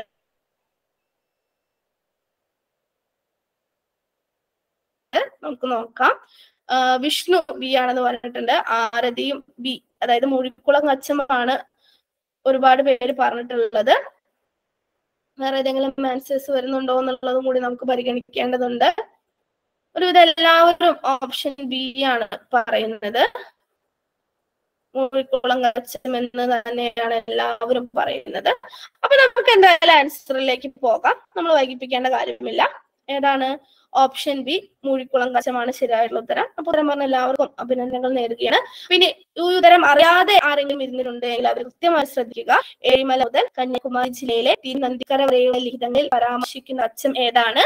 മൂഴിക്കുളം കച്ചമാണ്. മൂഴിക്കുളം കച്ചമാണ്. അപ്പൊ മൂഴിക്കുളം കച്ചം എന്താണ് എന്നതിനെ പറ്റിയിട്ട് ഏകദേശ ധാരണ നമുക്ക് എന്തായാലും ഉണ്ടായിരിക്കണം. കുലശേഖരം ഭരണകാലത്ത് ക്ഷേത്രകാര്യങ്ങളുടെ നിർവഹണത്തെയും ക്ഷേത്രമക സ്വത്തിന്റെ ഭരണത്തെയും സംബന്ധിച്ച നിയമങ്ങളും ചട്ടങ്ങളുമാണ് കച്ചങ്ങൾ എന്ന പേരിൽ അറിയപ്പെട്ടിരുന്നത്. കച്ചം എന്ന് പറയുന്നത് ഒരു ഭരണോപാധിയാണ്. മേൽസ്ഥാനീയരായിട്ടുള്ള ഊരാളരും മറ്റുള്ള അധികാരികളും ഏകകണ്ഠേന എടുക്കുന്ന തീരുമാനങ്ങളും വ്യവസ്ഥകളുമാണ് നമ്മൾ വിളിക്കുന്നത് കച്ചം എന്ന് വിളിക്കുന്നത്. ഇതിൽ ഏറ്റവും പ്രധാനപ്പെട്ട കച്ചമാണ് മൂഴിക്കുളം കച്ചം. മൂഴിക്കുളച്ചുമായി ബന്ധപ്പെട്ട കാര്യങ്ങളൊക്കെ ഇമ്പോർട്ടന്റ് ആണ്. കച്ചം എന്താണ് എന്നതിനെ പറ്റിയിട്ടും നമുക്ക് ചോദ്യം വരാറുണ്ട്. കച്ചം, മുക്കാൽവട്ടം, പൊഴുത്, അങ്ങനെയുള്ള കുറച്ച് കാര്യങ്ങൾ തരും. ചെറുമ്പടി ചേർക്കുക, ഇവ എന്താണ് എന്നുള്ളത് അപ്പുറത്തെ സൈഡിൽ കൊടുത്തിട്ടുണ്ടാവും. അത്തരത്തിലുള്ള ചോദ്യങ്ങൾ നമ്മൾ ഇനി വരുന്ന ക്ലാസ്സുകളിൽ ഉൾപ്പെടുത്തുന്നുണ്ട്. അതുകൊണ്ടാണ് നമ്മൾ ഡീറ്റെയിൽ ആയിട്ട് പോകാത്തത്. പിന്നെ കച്ചം എന്താണ് എന്ന് ചോദിച്ചാൽ ആരും തെറ്റിക്കരുത്. അപ്പോ കുലശേഖരണ ഭരണകാലത്ത് ക്ഷേത്രകാര്യങ്ങളുടെ നിർവഹണത്തെയും ക്ഷേത്രമത സ്വത്തിന്റെയും ഭരണത്തെയും സംബന്ധിച്ച നിയമങ്ങളും ചട്ടങ്ങളുമാണ് കച്ചങ്ങൾ എന്ന പേരിൽ അറിയപ്പെട്ടിരുന്നത്. ഏഴിമല മുതൽ കന്യാകുമാരി ജില്ലയിലെ തിരുനന്തിക്കര വരെയുള്ള ലിഖിതങ്ങളിൽ പരാമർശിച്ചു കാണുന്ന കച്ചമാണ് മൂഴിക്കുളം കച്ചം എന്ന പേരിൽ അറിയപ്പെടുന്നത്. അപ്പൊ കച്ചങ്ങളിൽ തന്നെ ഏറ്റവും പ്രാധാന്യം അർഹിക്കുന്ന കച്ചമാണ്, അതായത് വ്യക്തമായ സോഴ്സോട് കൂടി നമുക്ക് ലഭിച്ചിട്ടുള്ള കച്ചമാണ് മൂഴിക്കുളം കച്ചം എന്നുള്ളത്. അപ്പോൾ നമ്മൾ അടുത്ത ക്വസ്റ്റ്യനിലേക്ക് പോവുകയാണ്. ഇതും പല പരീക്ഷകളിലും റിപ്പീറ്റ് ചെയ്തു വന്നിട്ടുള്ള ചോദ്യമാണ്. വാസ്കോഡ ഗാമയെ അടക്കം ചെയ്ത ഇടം. Option A Ezhimala, option B Anchuthengu, option C fort Kochi, option D Kappad. Option C ഒരുപാട് പേര് പറയുന്നുണ്ട്. ലക്ഷ്മി, ദേവിക, ശ്രീഷ്മ, നീതു, പ്രസീത, ജ്യോതി, ആരതി, വിഷ്ണു ഫോർട്ട് കൊച്ചി എന്ന് പറയുന്നുണ്ട്, ലിൻഷി, രസിത, എല്ലാവരും ഓപ്ഷൻ സി ആണ് പറയുന്നത്. അപ്പൊ നമുക്ക് യാതൊരു വിധത്തിലുള്ള ഡൗട്ടും വേണ്ട. വാസ്കോഡ ഗാമയെ അടക്കം ചെയ്ത ഇടം എന്ന് പറയുന്നത് ഫോർട്ട് കൊച്ചിയിലെ പള്ളിയിലാണ് വാസ്കോഡ ഗാമയെ അടക്കം ചെയ്തിട്ടുള്ളത്. അപ്പൊ ഇത് ഇമ്പോർട്ടന്റ് ആയിട്ടുള്ള ക്വസ്റ്റ്യൻ ആണ്. നെറ്റ് എക്സാമിന്റെ ക്വസ്റ്റ്യൻ പേപ്പറിൽ നിന്ന് എടുത്തിട്ടുള്ള ഒരു ചോദ്യമാണിത്. അത് വളരെ ഇമ്പോർട്ടന്റ് ആണ്. നമ്മുടെ ലളിതം മലയാളം എന്ന് പറയുന്ന ടെലഗ്രാം ചാനലിൽ ഇത്തരത്തിലുള്ള ക്വസ്റ്റ്യൻസ് ഒക്കെ നമ്മൾ ഡെയിലി 5 ക്വസ്റ്റ്യൻ വീതം നമ്മൾ അപ്ഡേറ്റ് ചെയ്യുന്നുണ്ട്. അപ്പൊ നിങ്ങൾക്ക് അതിന്റെ ഭാഗമാകാവുന്നതാണ്. Link comment ബോക്സിലുണ്ട്. അപ്പൊ അതെല്ലാവരും ശ്രദ്ധിക്കുക. അപ്പൊ വാസ്കോഡ ഗാമയെ അടക്കം ചെയ്ത ഇടം എന്ന് പറയുന്നത് ഫോർട്ട് കൊച്ചിയാണ്. നോക്കൂ, അടുത്ത ക്വസ്റ്റ്യൻ നോക്കൂ. ഈ രീതിയിലും നമുക്ക് കേരള ചരിത്രവുമായി ബന്ധപ്പെടുന്ന ചോദ്യങ്ങൾ പ്രതീക്ഷിക്കാവുന്നതാണ്. ഒരു കൈയിൽ തോക്കും മറുകൈയിൽ ബൈബിളുമായാണ് പോർച്ചുഗീസുകാർ കേരളത്തിൽ എത്തിയത് എന്ന് അഭിപ്രായപ്പെട്ട ചരിത്രകാരൻ. ഒരു കൈയിൽ തോക്കും മറുകൈയിൽ ബൈബിളുമായാണ് പോർച്ചുഗീസുകാർ കേരളത്തിൽ എത്തിയത് എന്ന് അഭിപ്രായപ്പെട്ട ചരിത്രകാരൻ. Option A Sardar KM Panicker, option B KP Padmanabha Menon, option C NGS Narayanan, option D Rajan Gurukkal. Option C MGS നാരായണന്റെ കൂടെയാണ് എല്ലാവരും നിൽക്കുന്നത്. ഒരു കൈയിൽ തോക്കും മറുകൈയിൽ ബൈബിളുമായാണ് പോർച്ചുഗീസുകാർ കേരളത്തിൽ എത്തിയത് എന്ന് അഭിപ്രായപ്പെട്ട ചരിത്രകാരൻ. രൂപന ഓപ്ഷൻ സി ആണോ എന്ന് ഡൗട്ട് പറയുന്നുണ്ട്. ടിൻസി ഓപ്ഷൻ എ എന്ന് പറയുന്നുണ്ട്. വിഷ്ണു അറിയില്ല എ എന്ന് പറയുന്നുണ്ട്. ഉറപ്പില്ല, എന്നാലും എയുടെ കൂടെ നിൽക്കുന്നുണ്ട്. വെരി ഗുഡ് വിഷ്ണു, ഉത്തരം പറയാൻ ശ്രമിച്ചുവല്ലോ. ഷാലിറ്റ് KP പത്മനാഭ മേനോനാണെന്ന് പറയുന്നുണ്ട്. ജ്യോതിക്കും എ എന്നുള്ളത് ഒരു ഡൗട്ടായിട്ട് നിൽക്കുന്നുണ്ട്. ഓക്കെ, അപ്പൊ അധികം കൺഫ്യൂഷനിലേക്ക് പോകുന്നില്ല. ആൻസർ നോക്കാം. അപ്പൊ വിഷ്ണുവിന്റെ ഡൗട്ട് ശരിയാണ്. ജ്യോതിയുടെ ഡൗട്ടും പിന്നെ 1-2 പേരൊക്കെ എന്ന് പറഞ്ഞിട്ടുണ്ടായിരുന്നു കേട്ടോ. ഒരു കൈയിൽ തോക്കും മറുകൈയിൽ ബൈബിളുമായാണ് പോർച്ചുഗീസുകാർ കേരളത്തിൽ എത്തിയത് എന്ന് അഭിപ്രായപ്പെട്ട ചരിത്രകാരൻ ആരാണ്? സർദാർ KM പണിക്കരാണ്. സർദാർ KM പണിക്കരാണ് ഇത്തരത്തിൽ അഭിപ്രായപ്പെട്ടത്.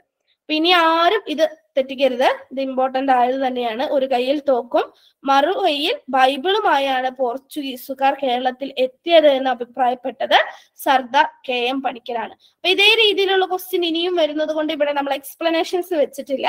അപ്പൊ നമ്മൾക്ക് ഇനിയും ഇതേ രീതിയിലുള്ള പാറ്റേണിലുള്ള ക്വസ്റ്റ്യൻസ് വരുന്നുണ്ട്. അപ്പൊ അതുകൊണ്ട് ഇവിടെ എക്സ്പ്ലനേഷൻ വെക്കുന്നില്ല കേട്ടോ. അപ്പൊ എല്ലാവരും ക്വസ്റ്റ്യൻസ് സ്ക്രീൻഷോട്ട് എടുത്തിട്ട് എഴുതേണ്ടതാണ്. ഇത് റിപ്പീറ്റഡ് ക്വസ്റ്റ്യൻ ആണ്. പക്ഷെ നമ്മളെ ഒന്ന് ടെസ്റ്റ് ചെയ്യുന്ന ക്വസ്റ്റ്യൻ ആണ്. HSL വന്നിട്ടുള്ള ക്വസ്റ്റ്യൻ ആണ് കേട്ടോ ഇത്. എന്താ സംഘകാലവുമായി ബന്ധപ്പെടുന്ന ക്വസ്റ്റ്യൻസ് ഇനിയും നമുക്ക് വരാനുണ്ട്. അപ്പൊ അതുമായി ബന്ധപ്പെടുന്ന ഒരു ചോദ്യമാണ്. സംഘകാലത്ത് ചെവ്വഴിപ്പൺ രാഗം പാടിയിരുന്നത്. അപ്പൊ ആ രാഗം പാടിയിരുന്നത് ഏത് സന്ദർഭത്തിലാണ് എന്നുള്ളതാണ് ചോദിച്ചിരിക്കുന്നത് കേട്ടോ. സംഘകാലത്ത് ചെവ്വഴിപ്പൺ രാഗം പാടിയിരുന്നത് ഏത് സന്ദർഭത്തിലാണ്? ഓപ്ഷൻ എ വൈകുന്നേരം, ഓപ്ഷൻ ബി രാവിലെ, ഓപ്ഷൻ സി മരണസമയത്ത്, ഓപ്ഷൻ ഡി വിവാഹത്തിന്.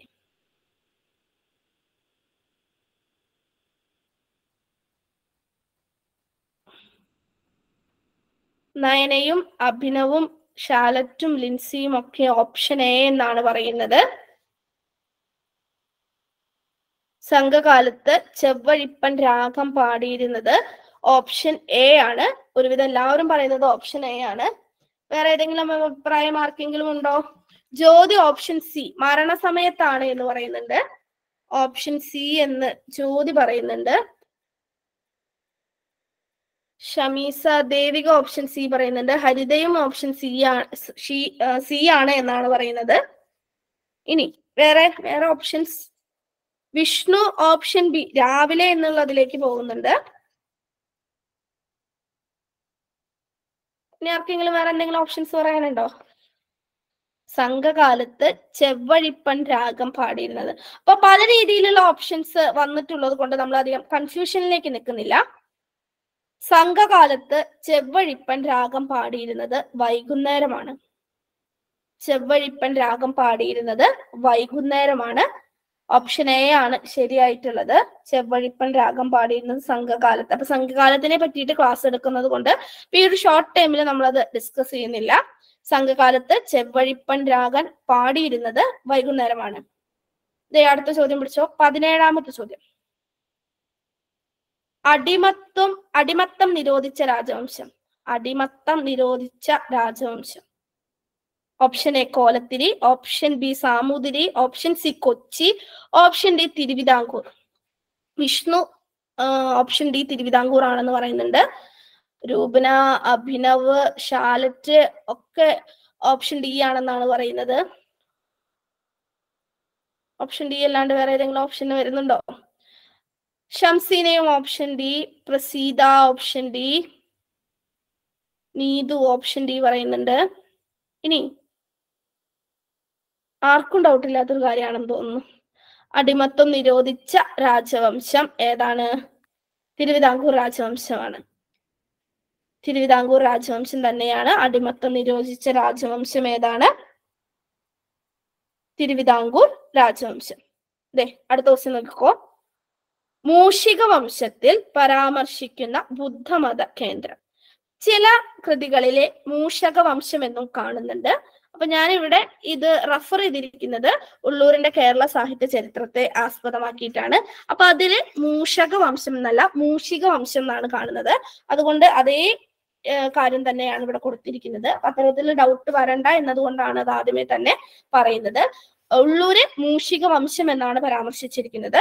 മൂഷിക വംശത്തിൽ പരാമർശിക്കുന്ന ബുദ്ധമത കേന്ദ്രം ഏത്? മൂഷിക വംശത്തിൽ പരാമർശിക്കുന്ന ബുദ്ധമത കേന്ദ്രം. വിഷ്ണു ശ്രീമൂലവാസാണെന്ന് പറയുന്നുണ്ട്. അഭിനവും ഓപ്ഷൻ എ പറയുന്നുണ്ട്. നീതു, പ്രസീത ഓപ്ഷൻ ഡി ആലുവയാണെന്ന് പറയുന്നുണ്ട്. നീതുവും ഓപ്ഷൻ ഡി ആണ് പറയുന്നത്. ഈ ആൻസർ തന്നെയല്ലേ? സോറി ഞാൻ ഓപ്ഷൻ മാറി വെച്ചതാണേ. പിന്നെ ആരൊക്കെ പറയുന്നേ? Devika option A Sreemoolavasam, Arathi option A എന്ന് പറയുന്നു, നയനയും ഓപ്ഷൻ എ എന്നാണ് പറയുന്നത്, നീതുവും ഓപ്ഷൻ എ. നേരത്തെ ഞാൻ ഓപ്ഷൻ ഒന്ന് മാറി വെച്ചതാണേ. മരിയ ഓപ്ഷൻ എ എന്ന് പറയുന്നുണ്ട്. അപ്പൊ മൂഷിക വംശത്തിൽ പരാമർശിക്കുന്ന ബുദ്ധമത കേന്ദ്രം ഏതാണ്? തെറ്റണ്ട, നിങ്ങൾ എല്ലാവരും പറഞ്ഞത് ശരിയാണ്. ശ്രീമൂലവാസമാണ് മൂഷിക വംശത്തിൽ പരാമർശിക്കുന്ന ബുദ്ധമത കേന്ദ്രം. അപ്പൊ ബുദ്ധമത കേന്ദ്രം എന്ന് കേട്ടാൽ തന്നെ നമുക്ക് ഉറപ്പിക്കാം ഏതാണ് എന്ന്. ശ്രീമൂലവാസമാണ് എന്ന് നമുക്ക് ഉറപ്പിക്കാം. അപ്പൊ ശ്രീമൂലവാസവുമായി ബന്ധപ്പെടുന്ന 1-2 പോയിന്റുകൾ ഇമ്പോർട്ടന്റ് ആയതുകൊണ്ട് അത് പറയുകയാണ്. അത് ഞാൻ സ്ലൈഡിൽ ഉൾപ്പെടുത്താൻ വിട്ടുപോയി. കേരളത്തിലെ ബുദ്ധമത ചരിത്രത്തോട് ബന്ധപ്പെട്ട് ചർച്ച ചെയ്യുന്ന ഒരു സ്ഥലമാണ് ശ്രീമൂലവാസം. SK വസന്തം മാഷിന്റെ നമ്മൾ നടന്ന വഴികൾ എന്ന പുസ്തകത്തിലെ റെഫറൻസ് ആണ് ഞാൻ പറയുന്നത്. കേരളത്തിലെ ബുദ്ധമത ചരിത്രത്തോട് ബന്ധപ്പെട്ട് ചർച്ച ചെയ്യുന്ന ഒരു സ്ഥലമാണ് ശ്രീമൂലവാസം. അപ്പൊ പഴയ കേരളത്തിൽ ഇതിന്റെ സ്ഥാനം കൊടുങ്ങല്ലൂരിന് തെക്കോ വടക്കോ ആയിരിക്കാമെന്ന് പണ്ഡിതന്മാർ അഭിപ്രായപ്പെടുന്നു. അപ്പൊ ശ്രീമൂലവാസത്തിന്റെ കൃത്യമായിട്ടുള്ള സ്ഥലം പഴയകാല കേരളത്തിന്റെ ഭൂപടം എടുക്കുകയാണെങ്കിൽ കൊടുങ്ങല്ലൂരിന് തെക്കോ വടക്കോ ആകാം എന്നുള്ളൊരു പരാമർശം നിൽക്കുന്നുണ്ട്. പിന്നെ അതുപോലെ തന്നെ ശ്രീമൂലവാസം പ്രസിദ്ധമായിട്ടുള്ള ഒരു ബുദ്ധമത കേന്ദ്രം ആയിരുന്നു. നമുക്ക് ഡൗട്ടൊന്നുമില്ല, ശ്രീമൂലവാസം പ്രസിദ്ധമായിട്ടുള്ള എന്തായിരുന്നു? ഒരു ബുദ്ധമത കേന്ദ്രം ആയിരുന്നു. ഇനി പെരിപ്ലസുകാരൻ, യുവാങ് ചാങ് തുടങ്ങിയ സഞ്ചാരികളൊക്കെ ശ്രീമൂലവാസത്തിന്റെ മറ്റ് പേരുകൾ, പല പേരുകളിലാണ് അവരൊക്കെ അവരുടെ ചരിത്ര കൃതികളിൽ അല്ലെങ്കിൽ യാത്രാ വിവരണ കൃതികളിലൊക്കെ ശ്രീമൂലവാസത്തെ അടയാളപ്പെടുത്തിയിട്ടുള്ളത്. ഇനി വരുന്ന ക്ലാസ്സുകളിൽ ഈ ഒരു ശ്രീമൂലവാസവും അതായത് മതങ്ങളുമായി ബന്ധപ്പെട്ടിട്ടുള്ള കാറ്റഗറി ക്വസ്റ്റ്യൻസ് വരുമ്പോൾ ആ കാര്യങ്ങളൊക്കെ നമ്മൾ ഉൾപ്പെടുത്താം. ഇനിയിപ്പോ നമ്മൾ നോക്കാൻ പോകുന്നത് മൂഷിക വംശം എന്ന് പറയുന്ന രാജവംശത്തെ കുറിച്ചിട്ടാണ്. മൂഷിക വംശം എന്ന് പറയുന്ന രാജവംശത്തെ കുറിച്ചിട്ടാണ് അടുത്തതായിട്ട് നമ്മൾ നോക്കാനായിട്ട് പോകുന്നത്. മൂഷിക വംശം. അപ്പൊ റഫറൻസ് ആദ്യമേ പറയുകയാണ്, ഉള്ളൂരിന്റെ കേരള സാഹിത്യ ചരിത്രത്തിന്റെ ഒന്നാം ഭാഗത്തിൽ നിന്നാണ് ഈ ഒരു ഭാഗം റെഫറൻസ് ആയിട്ട് എടുത്തിരിക്കുന്നത്. അപ്പൊ നിങ്ങളൊരു കാര്യം ശ്രദ്ധിക്കേണ്ടത്, പലരും പല രീതിയിലുള്ള ഗൈഡുകൾ അവലംബിച്ച് പഠിക്കുന്നവരുണ്ടായിരിക്കാം. അപ്പൊ ഗൈഡുകളാണ് എഡിറ്റിങ്ങിന്റെ സമയത്ത് എന്തെങ്കിലും ഒരു മിസ്റ്റേക്ക് വന്നാൽ തെറ്റായിട്ട് രേഖപ്പെടുത്തപ്പെടാം. അത്തരത്തിലുള്ള ഒരുപാട് തെറ്റുകൾ നിലവിലുള്ള ഗൈഡുകളിലൊക്കെ കണ്ടുവരുന്നുണ്ട്. അപ്പൊ തെറ്റായിട്ട് പഠിക്കാൻ ശ്രമിക്കേണ്ട. കൃത്യമായിട്ടുള്ള ആൻസേഴ്സ്, നമുക്ക് പല ചരിത്ര കൃതികൾ, നമുക്ക് റെഫറൻസിന് ഉപയുക്തമാകുന്ന കേരള ചരിത്രം, ശ്രീധരമേനോന്റെ കേരള ചരിത്രം, കൃത്യമായിട്ട് നമുക്കൊരു ഗൈഡ് എന്ന രീതിയിൽ തന്നെ കേരള ചരിത്രവുമായി ബന്ധപ്പെടുന്ന കാര്യങ്ങൾ റെഫർ ചെയ്യാനായിട്ട് ഉപയോഗിക്കാവുന്ന കൃതിയാണ് കേരള ചരിത്രം, ശ്രീധരമേനോൻ. കേരള സംസ്കാരം എന്ന പുസ്തകവും നമുക്ക് ഒരു റെഫറൻസ് ഗ്രന്ഥം എന്ന രീതിയിൽ പഠിക്കാനായിട്ട് ഉപയുക്തമാക്കാവുന്ന കൃതിയാണ് കേരള ചരിത്രം, ശ്രീധരമേനോൻ. ഇത് ചിലപ്പോൾ ഇങ്ങനെ തന്നെ ചോദ്യം വരാട്ടോ, കേരള ചരിത്രം എന്ന് പറയുന്ന കൃതി എഴുതിയത് ആര് എന്നുള്ള ചോദ്യം വരാം. അപ്പൊ കേരള ചരിത്രം എന്നുള്ള കൃതി ആരുടെയാണ്? ശ്രീധരമേനോന്റെയാണ്. അതുപോലെ കേരള സംസ്കാരം എന്നുള്ള കൃതി ശ്രീധരമേനോന്റെയാണ്. നമ്മൾ നടന്ന വഴികൾ എന്ന് പറയുന്നത് കേരള സംസ്കാര ചരിത്രം എന്നുകൂടി സബ് ടൈറ്റിൽ ഉള്ള കൃതിയാണ്. SK വസന്തമാഷിന്റെ കൃതിയാണ്, SK വസന്തന്റെ കൃതിയാണ് നമ്മൾ നടന്ന വഴികൾ. ഇതൊക്കെ നിങ്ങൾക്ക് റെഫറൻസിനായിട്ട് ഉപയോഗിക്കാവുന്നതാണ്. അതുപോലെ തന്നെ ഉള്ളൂരിന്റെ സാഹിത്യ ചരിത്രവും റെഫറൻസ് എന്ന നിലയിൽ കേരള ചരിത്രവുമായി ബന്ധപ്പെടുന്ന ഒരുപാട് കാര്യങ്ങൾ അതിലും പരാമർശിക്കപ്പെടുന്നുണ്ട്. അപ്പൊ അതും ഒരു റെഫറൻസ് എന്ന രീതിയിൽ നോക്കാവുന്നതാണ്. അപ്പൊ നമുക്ക് മൂഷിക വംശത്തെ കുറിച്ചിട്ട് നോക്കാം. പ്രാചീന കേരളത്തെ പരാമർശിക്കുന്നതും പണ്ടത്തെ കോലത്തുനാട്ട് രാജാക്കന്മാരുടെ വംശത്തെയും അഭാദാനങ്ങളെയും അനുകീർത്തനം ചെയ്യുന്നതുമായ ഒരു സംസ്കൃത മഹാകാവ്യമാണ് മൂഷിക വംശം. അപ്പൊ മൂഷിക വംശം എന്നുള്ളത് എന്താണ്? ഒരു സംസ്കൃത മഹാകാവ്യമാണ്. പ്രാചീന കേരളത്തെ പരാമർശിക്കുന്നതും പണ്ടത്തെ കോലത്തുനാട്ട് രാജാക്കന്മാരുടെ വംശത്തെയും അഭാദാനങ്ങളെയും അനുകീർത്തനം ചെയ്യുന്നതുമായിട്ടുള്ള ഒരു സംസ്കൃത മഹാകാവ്യമാണ് മൂഷിക വംശം. ഇമ്പോർട്ടന്റ് ആയിട്ടുള്ള പോയിന്റ് ആണ്. മൂഷിക വംശം ഒരു സംസ്കൃത മഹാകാവ്യമാണ്. ഇതിന്റെ 15 സർഗങ്ങൾ കണ്ടുകിട്ടിയിട്ടുണ്ട്. ഇതിന്റെ എത്ര സർഗങ്ങൾ നമുക്ക് കണ്ടുകിട്ടിയിട്ടുണ്ട്? 15 സർഗങ്ങൾ നമുക്ക് കണ്ടുകിട്ടിയിട്ടുണ്ട്. ഇമ്പോർട്ടന്റ് ആണ്. 15 സർഗങ്ങളെ നമുക്ക് ലഭ്യമായിട്ടുള്ളൂ. ഇനി മൂഷിക വംശം കൃതി എഴുതിയത് ആരാണെന്നാണ് നമ്മൾ പറയുന്നത്? അതുലൻ എന്ന കവിയാണ് എന്നാണ് പറയുന്നത്. അത് കൃത്യമായിട്ട് വിശ്വസിക്കാൻ തക്കവണ്ണത്തിലുള്ള ഒരു വാചകം ഈ കൃതിയിൽ നിന്ന് തന്നെ നമുക്ക് ലഭിക്കുന്നുണ്ട്. അതുല കൃതൗ മൂഷിക വംശ ദ്വിതീയ സർഗഃ. അതുല കൃതൗ മൂഷിക വംശ ദ്വിതീയ സർഗഃ എന്ന പരാമർശത്തിൽ നിന്ന് അതുലൻ എന്ന കവിയാണ് രചയിതാവ് എന്ന് വ്യക്തമാവുന്നു. അപ്പൊ കൃത്യമായിട്ടുള്ള ഒരു സോഴ്സ് നമുക്ക് ഇതിൽ നിന്ന് തന്നെ കിട്ടുന്നുണ്ട്. അതുകൊണ്ടാണ് നമ്മൾ കൃത്യമായിട്ട് പറയുന്നത്. അതായത് പല കൃതികളും അജ്ഞാത കർത്തകം അല്ലെങ്കിൽ പണ്ഡിതന്മാർക്കിടയിലെ വിഭിന്നമായിട്ടുള്ള അഭിപ്രായങ്ങളൊക്കെ നിലനിൽക്കുന്നുണ്ട്. പക്ഷെ മൂഷിക വംശം എന്ന് പറയുന്ന സംസ്കൃത മഹാകാവ്യം രചിച്ചത് അതുലൻ എന്ന കവിയാണ് എന്നുള്ളത് വ്യക്തമാവുന്നുണ്ട്. അപ്പൊ ശ്രീകണ്ഠൻ എന്ന കോലത്തിരി രാജാവിന്റെ സദസ്യനായിരുന്നു അതുലൻ എന്ന് ചരിത്ര വസ്തുതകളിൽ നിന്ന് നമുക്ക് മനസ്സിലാക്കാനായിട്ട് സാധിക്കും. അപ്പൊ അതുലൻ ആരുടെ സദസ്യനായിരുന്നു എന്നുള്ള രീതിയിലുള്ള ചോദ്യങ്ങളും കേട്ടറ്റ് പോലുള്ള പരീക്ഷയ്ക്ക് വന്ന് കണ്ടിട്ടുണ്ട്. ആരുടെയായിരുന്നു? ശ്രീകണ്ഠൻ എന്ന കോലത്തിരി രാജാവിന്റെ സദസ്യനായിരുന്നു അതുലൻ, അല്ലെങ്കിൽ ഇവർ രണ്ടുപേരും സമകാലീനരായിരുന്നു എന്നുള്ള അഭിപ്രായവും മുന്നിട്ട് നിൽക്കുന്നുണ്ട്. ഇപ്പൊ ക്രിസ്തുവർഷം പിൻപ് 11ാം ശതകത്തിന്റെ പൂർവാദത്തിലായിരിക്കണം ഈ കൃതി രചിക്കപ്പെട്ടിട്ടുള്ളത്. ഇപ്പൊ രചിക്കപ്പെട്ട കാലഗണനയെ കുറിച്ചിട്ട് നമുക്ക് കൃത്യമായിട്ടുള്ള അഭിപ്രായങ്ങൾ ലഭിച്ചിട്ടില്ല. ക്രിസ്തുവർഷം പിൻപ് 11ാം ശതകത്തിന്റെ പൂർവാർദ്ധത്തിലായിരിക്കണം രചന. അതും അങ്ങനെ പരാമർശിക്കുന്നത് ഉള്ളൂരാണ്. ഉള്ളൂരിന്റെ കേരള സാഹിത്യ ചരിത്രത്തിന്റെ 1ാം ഭാഗത്തിലെ മൂഷിക വംശം എന്ന് പറയുന്ന ആ ഒരു ഭാഗത്താണ് ഈ കാര്യങ്ങളൊക്കെ പറഞ്ഞിട്ടുള്ളത്. അപ്പൊ എക്സാം ഓറിയന്റഡ് ആയിട്ട് നമ്മൾ നോക്കേണ്ട പോയിന്റ് എന്ന് പറയുന്നത് ഇതൊരു സംസ്കൃത മഹാകാവ്യമാണ്. 15 സർഗങ്ങൾ കണ്ടുകിട്ടിയിട്ടുണ്ട്. ഇത് രചിക്കുന്നത് അതുലൻ എന്നുള്ള കവിയാണ് എന്നുള്ളത് കൃതിയിൽ തന്നെ സൂചനയുണ്ട്. അതുല കൃതൗ മൂഷിക വംശ ദ്വിതീയ സർഗ എന്നുള്ള സൂചനയിൽ നിന്നാണ് അതുലൻ എന്ന കവിയാണ് ഇത് രചിച്ചത് എന്ന് നമുക്ക് മനസ്സിലാക്കാനായിട്ട് സാധിക്കുന്നത്. ഇത് ക്രിസ്തുവർഷം 11ാം ശതകത്തിന്റെ പൂർവാദത്തിൽ എഴുതപ്പെട്ടതായിരിക്കാം എന്നുള്ളൊരു അഭിപ്രായം ഉള്ളൂര് മുന്നോട്ട് വെക്കുന്നുണ്ട്. അതുലൻ എന്നുള്ളത് ശ്രീകണ്ഠൻ എന്ന കോലത്തിരി രാജാവിന്റെ സദസ്യനായിരുന്നു എന്നുള്ള വിവരവും ഉള്ളൂര് കേരള സാഹിത്യ ചരിത്രത്തിൽ രേഖപ്പെടുത്തുന്നുണ്ട്. അപ്പൊ മൂഷിക വംശം എന്നുള്ള കൃതിയെ പറ്റിയിട്ടും ശ്രീമൂലവാസം എന്ന ബുദ്ധമത കേന്ദ്രത്തെ പറ്റിയും നമ്മൾ പരാമർശിച്ചു കഴിഞ്ഞു. അപ്പൊ ചോദ്യം ഇതായിരുന്നു, മൂഷിക വംശത്തിൽ പരാമർശിക്കുന്ന ബുദ്ധമത കേന്ദ്രം ഏതാണ്? ശ്രീമൂലവാസാണ്. ഈ ഒരു ക്വസ്റ്റ്യൻ ആരും തെറ്റിക്കില്ല എന്ന് വിചാരിക്കുന്നു. അപ്പൊ ഒരു ക്വസ്റ്റ്യനുമായി ബന്ധപ്പെട്ട് നമ്മൾ എക്സ്പ്ലെയിൻ ചെയ്യുന്ന സമയത്ത് അതിലൂടെ നമുക്ക് ഒരുപാട് പോയിന്റുകൾ കിട്ടുന്നുണ്ട്. ചിലപ്പോൾ അടുത്ത പരീക്ഷയ്ക്ക് ഈ എക്സ്പ്ലനേഷനിൽ നിന്നായിരിക്കാം മറ്റൊരു ചോദ്യം വരിക. അപ്പൊ നമുക്ക് 19ാമത്തെ ചോദ്യത്തിലേക്ക് കടക്കാം. ഇത് കുറച്ചധികം എക്സ്പ്ലനേഷൻസ് ആവശ്യമുള്ള ഒരു ചോദ്യമാണ്. അപ്പൊ നമ്മൾ വൈക്കം സത്യാഗ്രഹത്തിന്റെ ഇയർ ഒക്കെ കഴിഞ്ഞ ക്ലാസ്സിൽ പഠിച്ചിട്ടുള്ളതാണ്. അപ്പൊ വൈക്കം സത്യാഗ്രഹവുമായി അപ്പൊ നമ്മൾ പറഞ്ഞിട്ടുണ്ടായിരുന്നു വൈക്കം സത്യാഗ്രഹത്തെ കുറിച്ചിട്ട് ഇനിയുള്ള ക്ലാസ്സുകളിൽ ഡീറ്റെയിൽ ആയിട്ട് പഠിക്കുമെന്ന്. അപ്പൊ വിഷ്ണു ചോദ്യം വായിക്കുന്നതിന് മുമ്പ് തന്നെ ആൻസർ പറഞ്ഞു തുടങ്ങിയിട്ടുണ്ട്. മിടുക്കികൾ എല്ലാവരും പറയുന്നുണ്ട് കേട്ടോ. രസിത, ഡോന ഒക്കെ ക്വസ്റ്റ്യൻ വായിച്ച് തന്നെ ആൻസർ പറയുന്നുണ്ട്. അപ്പൊ എങ്കിലും ഞാനൊന്ന് ചോദ്യം വായിക്കാം. വൈക്കം സത്യാഗ്രഹവുമായി ബന്ധപ്പെട്ട വ്യക്തി. Option A K A Damodara Menon, option B Muhammad Abdurahiman, option C T K Madhavan, option D Swadeshabhimani. Swadeshabhimani എന്നുള്ളത് സ്വദേശാഭിമാനി കെ രാമകൃഷ്ണപിള്ള. അപ്പൊ എല്ലാവരും option C T K Madhavan എന്നാണ് പറയുന്നത്. ദേവിക, ഷാലറ്റ്, ബ്രിജിറ്റ്, ലക്ഷ്മി, ആരതി, രൂപന, ഹസീന, രസിത ഒക്കെ ഓപ്ഷൻ സി പറയുന്നു. ഓപ്ഷൻ സി അല്ലാതെ ഏതെങ്കിലും ആൻസർ ആർക്കെങ്കിലും തോന്നുന്നുണ്ടോ? ഗസ് ആണെങ്കിലും കുഴപ്പമൊന്നുമില്ല കേട്ടോ, നമുക്ക് പറയാം. വൈക്കം സത്യാഗ്രഹവുമായി ബന്ധപ്പെട്ട വ്യക്തി ഏതാണ് എന്നുള്ളതായിരുന്നു ചോദ്യം. അപ്പൊ എല്ലാവരും ഓപ്ഷൻ സി ആണ് പറയുന്നത്. ശരിയാണ്, ഉത്തരം പറഞ്ഞ എല്ലാവർക്കും അഭിനന്ദനങ്ങൾ. ഓപ്ഷൻ സി തന്നെയാണ് ശരിയായിട്ടുള്ള ഉത്തരം, ടി കെ മാധവൻ. അപ്പോ ഒരു കേരളത്തിലെ പ്രധാനപ്പെട്ട സമരങ്ങള്, പ്രക്ഷോഭങ്ങള്, അവയുടെ വർഷം, അത് നടന്ന തീയതി അടക്കം നമ്മൾ കൃത്യമായിട്ട് പഠിക്കണം.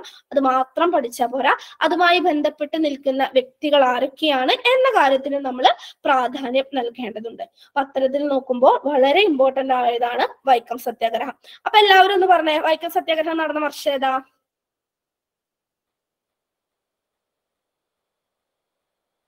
വൈക്കം സത്യാഗ്രഹത്തിന്റെ വർഷം. വിഷ്ണു തന്നെയാണ് ആദ്യം പറഞ്ഞിരിക്കുന്നത്, 1924. ലക്ഷ്മി, നീതു, ജ്യോതി പറ. നമുക്ക് അറിയുന്നതാണെങ്കിലും ജസ്റ്റ് ഒന്ന് ഫോൺ എടുത്തൊന്ന് ടൈപ്പ് ചെയ്ത് നോക്കൂ. നമ്മൾ പോലും അറിയാതെ ആൻസർ നമ്മുടെ ഉള്ളിൽ വീണ്ടും വീണ്ടും പതയുകയാണ്. ബ്രിജിറ്റ്, നിലു ഒക്കെ പറയുന്നുണ്ട് 1924 ശരിയാണ്, 1924 വൈക്കം സത്യാഗ്രഹം. അപ്പൊ നമ്മൾ കുറച്ചധികം പോയിന്റ്സ് വൈക്കം സത്യാഗ്രഹവുമായി ബന്ധപ്പെട്ടിട്ട് നമ്മൾ പറയുന്നുണ്ട്. കുറച്ചധികം പോയിന്റ്സ് നമ്മൾ പറയുന്നുണ്ട്. ഇമ്പോർട്ടന്റ് ആയിട്ടുള്ളതും പലപ്പോഴും പരീക്ഷയ്ക്ക് ചോദിച്ചിട്ടുള്ളതുമായിട്ടുള്ള പോയിന്റ്സ് ആണ് നമ്മൾ ഉൾപ്പെടുത്തിയിട്ടുള്ളത്. നിങ്ങൾ സ്ക്രീൻഷോട്ട് എടുക്കേണ്ടതാണ്. അതിനൊപ്പം തന്നെ നമ്മൾ എക്സ്പ്ലെയിൻ ചെയ്യുകയും ചെയ്യും. അപ്പോ ഇന്ന് കേരളത്തിൽ ഉൾപ്പെടുന്ന പഴയ തിരുവിതാംകൂർ രാജ്യത്ത് 1924 മാർച്ച് 30 തുടങ്ങി 603 ദിവസം നീണ്ടു നിന്ന അയിത്തത്തിനെതിരായ സത്യാഗ്രഹ പ്രസ്ഥാനമാണ് വൈക്കം സത്യാഗ്രഹം. അപ്പൊ ഇത് നടന്നത് ഇന്ന് നമ്മുടെ കേരളത്തില്, പണ്ടത്തെ കേരളത്തിൽ ഉണ്ടായിരുന്ന തിരുവിതാംകൂർ രാജ്യത്താണ് എന്നാണ് ചരിത്രകൃതികളിലൊക്കെ സൂചിപ്പിക്കുന്നത്. ഡേറ്റ് കൃത്യമായിട്ട് ഓർക്കണം. 1924 മാർച്ച് 30 ആരംഭിച്ചത്. 603 ദിവസം നീണ്ടു നിന്ന അയിത്തത്തിനെതിരായ സത്യാഗ്രഹം ഏത് എന്ന് ചോദിച്ചാൽ നമുക്ക് കൃത്യമായിട്ട് ഉത്തരം കിട്ടണം, വൈക്കം സത്യാഗ്രഹമാണ്. അപ്പോൾ നമ്മൾ ഉൾപ്പെടുത്തിയിട്ടുള്ള ഓരോ പോയിന്റും ഇമ്പോർട്ടന്റ് ആണ്. ഇപ്പൊ ഇന്ന് കേരളത്തിൽ ഉൾപ്പെടുന്ന പഴയ തിരുവിതാംകൂർ രാജ്യത്ത് 1924 മാർച്ച് 30 തുടങ്ങി 603 ദിവസം നീണ്ടു നിന്ന അയിത്തത്തിനെതിരായ സത്യാഗ്രഹ പ്രസ്ഥാനമാണ് വൈക്കം സത്യാഗ്രഹം. അടുത്ത പോയിന്റ് നോക്കൂ, ഇന്ത്യയിൽ അയിത്തത്തിനെതിരായി നടന്ന ആദ്യ സത്യാഗ്രഹം. ഇത് ഇമ്പോർട്ടന്റ് ആയതുകൊണ്ടാണ് വീണ്ടും വീണ്ടും അതേ കാര്യം തന്നെ ഉൾപ്പെടുത്തുന്നത്. ഇപ്പൊ കേട്ടറ്റ് പരീക്ഷയ്ക്ക് വന്നൊരു ചോദ്യം ഇങ്ങനെയായിരുന്നു, ഇന്ത്യയിൽ അയിത്തത്തിനെതിരായി നടന്ന ആദ്യത്തെ സംഘടിത കലാപം ഏതാണ്? ആൻസർ വൈക്കം സത്യാഗ്രഹം എന്നുള്ളതാണ് ആൻസർ. ഇപ്പോഴത്തെ കോട്ടയം ജില്ലയിലെ വൈക്കം മഹാദേവ ക്ഷേത്രത്തെ കേന്ദ്രീകരിച്ചിട്ടാണ് ഈ സത്യാഗ്രഹം സംഘടിപ്പിക്കപ്പെട്ടത്. ക്ഷേത്രത്തിലേക്കുള്ള പൊതുവഴികളിലൂടെ സമൂഹത്തിലെ എല്ലാ വിഭാഗക്കാർക്കും സഞ്ചരിക്കുവാനുള്ള സ്വാതന്ത്ര്യം നേടിയെടുക്കുക എന്നതായിരുന്നു സത്യാഗ്രഹത്തിന്റെ ലക്ഷ്യം. അപ്പൊ ഈ സത്യാഗ്രഹം ആരംഭിക്കുന്നത് എന്നാണ്, എന്തിനു വേണ്ടിയിട്ടാണ് എന്നീ കാര്യങ്ങൾ നമ്മൾ അറിഞ്ഞിരിക്കുക. 1925 നവംബർ 23 വൈക്കം ക്ഷേത്രത്തിന്റെ നിരത്തുകൾ ജാതി മതഭേദമന്യേ എല്ലാവർക്കും തുറന്നു നൽകാൻ ഉത്തരവായി. അപ്പൊ വൈക്കം സത്യാഗ്രഹത്തിന്റെ അവസാനം വരുന്നത് ഡേറ്റ് എന്നാണ്? 1925 നവംബർ 23. 603 ദിവസത്തോളം നീണ്ടു നിന്ന സത്യാഗ്രഹമായിരുന്നു ഏത്? വൈക്കം സത്യാഗ്രഹം. ഇനി വൈക്കം സത്യാഗ്രഹവുമായി ബന്ധപ്പെട്ടിട്ട് ആവർത്തിക്കുന്ന ചോദ്യങ്ങളാണ് അടുത്തതായിട്ട് നമ്മൾ നോക്കാനായിട്ട് പോകുന്നത്. വൈക്കം സത്യാഗ്രഹത്തിന് നേതൃത്വം നൽകിയ നേതാക്കൾ. വൈക്കം സത്യാഗ്രഹത്തിന് നേതൃത്വം നൽകിയവരെ കുറിച്ചിട്ടാണ് പറയുന്നത്. പിന്നെ അടുത്ത ഒരു ക്വസ്റ്റ്യൻ വരുമ്പോൾ ചിലപ്പോൾ ടി കെ മാധവൻ എന്നുള്ള ഓപ്ഷൻ ഉണ്ടായിരിക്കുകയില്ല. ടി കെ മാധവൻ മാത്രം പഠിച്ചു വെച്ച ഒരു വ്യക്തിക്ക് ആ ഒരു ഓപ്ഷൻ ഇല്ല വെച്ചെങ്കിൽ മറ്റു പേരുകൾ ഏതൊക്കെയാണ് എന്നത് അറിഞ്ഞാൽ മാത്രമാണ് ആ ചോദ്യത്തിന് ഉത്തരം കണ്ടെത്താനായിട്ട് സാധിക്കുകയുള്ളൂ. അപ്പൊ വൈക്കം സത്യാഗ്രഹത്തിന് നേതൃത്വം നൽകിയ നേതാക്കൾ T K Madhavan, C V Kunhiraman, K Kelappan, K P Kesavamenon. Vaikom സത്യാഗ്രഹത്തിന് നേതൃത്വം നൽകിയ നേതാക്കൾ T K Madhavan, C V Kunhiraman, K Kelappan, K P Kesavamenon. K Kelappan അറിയപ്പെടുന്ന മറ്റൊരു പേരെന്താ? കേളപ്പൻ കേരള നവോത്ഥാന പ്രസ്ഥാനത്തിൽ മറ്റൊരു വിശേഷണത്തിന് അർഹനായിട്ടുള്ള വ്യക്തിയാണ്. എന്ത് വിശേഷണാണ് എന്നറിയോ? കെ കേളപ്പൻ. ആ ഒരു പേര് കണ്ടതുകൊണ്ട് ഫസ്ന, ജ്യോതി ഇവരൊക്കെ ആൻസർ പറഞ്ഞിട്ടുണ്ട്. കേരള ഗാന്ധി എന്നറിയപ്പെടുന്ന വ്യക്തിയാണ് കെ കേളപ്പൻ. മരിയ ടൈപ്പ് ചെയ്തിട്ടുണ്ട്, വിഷ്ണു ടൈപ്പ് ചെയ്തിട്ടുണ്ട് കേരള ഗാന്ധി എന്ന്, നീതു കേരള ഗാന്ധി എന്ന് തന്നെ പറയുന്നുണ്ട്. അത് ഇമ്പോർട്ടന്റ് ആണ് കേട്ടോ. ഒരു പക്ഷേ അടുത്ത ചോദ്യം അതുമായി ബന്ധപ്പെട്ടിട്ട് വരാം. അപ്പൊ ആരൊക്കെയാണ്? T K Madhavan, C V Kunhiraman, K Kelappan, K P Kesavamenon. Okay. Vaikom സത്യാഗ്രഹത്തിന്റെ പ്രധാന നേതാവ്. വൈക്കം സത്യാഗ്രഹത്തിന്റെ പ്രധാന നേതാവ് ആരാണ്? ടി കെ മാധവനാണ്. വൈക്കം സത്യാഗ്രഹത്തിന്റെ പ്രധാന നേതാവ് ആരാണ്? T K Madhavan. അപ്പൊ അയിത്തത്തിനെതിരായിട്ട് ടി കെ മാധവൻ ഒരു കോൺഗ്രസ് സമ്മേളനത്തിൽ ഒരു പ്രമേയം അവതരിപ്പിക്കുകയുണ്ടായി. കാക്കിനാട സമ്മേളനം എന്നാണ് ആ സമ്മേളനം അറിയപ്പെട്ടത്. ജസ്റ്റ് ഒന്ന് പറഞ്ഞു എന്ന് മാത്രം.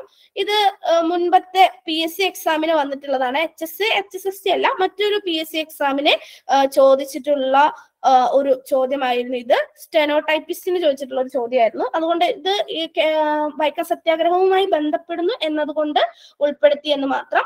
അയിത്തത്തിനെതിരെയായി ടി കെ മാധവൻ പ്രമേയം അവതരിപ്പിച്ച കോൺഗ്രസ് സമ്മേളനം എന്നത് ഏതായിരുന്നു എന്നുള്ളതായിരുന്നു ചോദ്യം. കാക്കിനാട സമ്മേളനം 1923 നടന്ന കാക്കിനാടൻ സമ്മേളനത്തിലായിരുന്നു ടി കെ മാധവൻ പ്രമേയം അവതരിപ്പിച്ചത്. ഇനി അടുത്ത പോയിന്റിലേക്ക് നമുക്ക് കടക്കാം. വൈക്കം ക്ഷേത്ര റോഡും മറ്റു റോഡുകളും ജാതിമത ഭേദമന്യേ സഞ്ചാരയോഗ്യമാക്കണമെന്നാവശ്യപ്പെട്ട് തിരുവിതാംകൂർ നിയമസഭയിൽ പ്രമേയം അവതരിപ്പിച്ച വ്യക്തി. തെറ്റിപ്പോകരുത് കേട്ടോ. ഇത് മുൻകാല ചോദ്യപേപ്പറിൽ നിന്ന് എടുത്തിട്ടുള്ള ഒരു ചോദ്യം തന്നെയാണ്.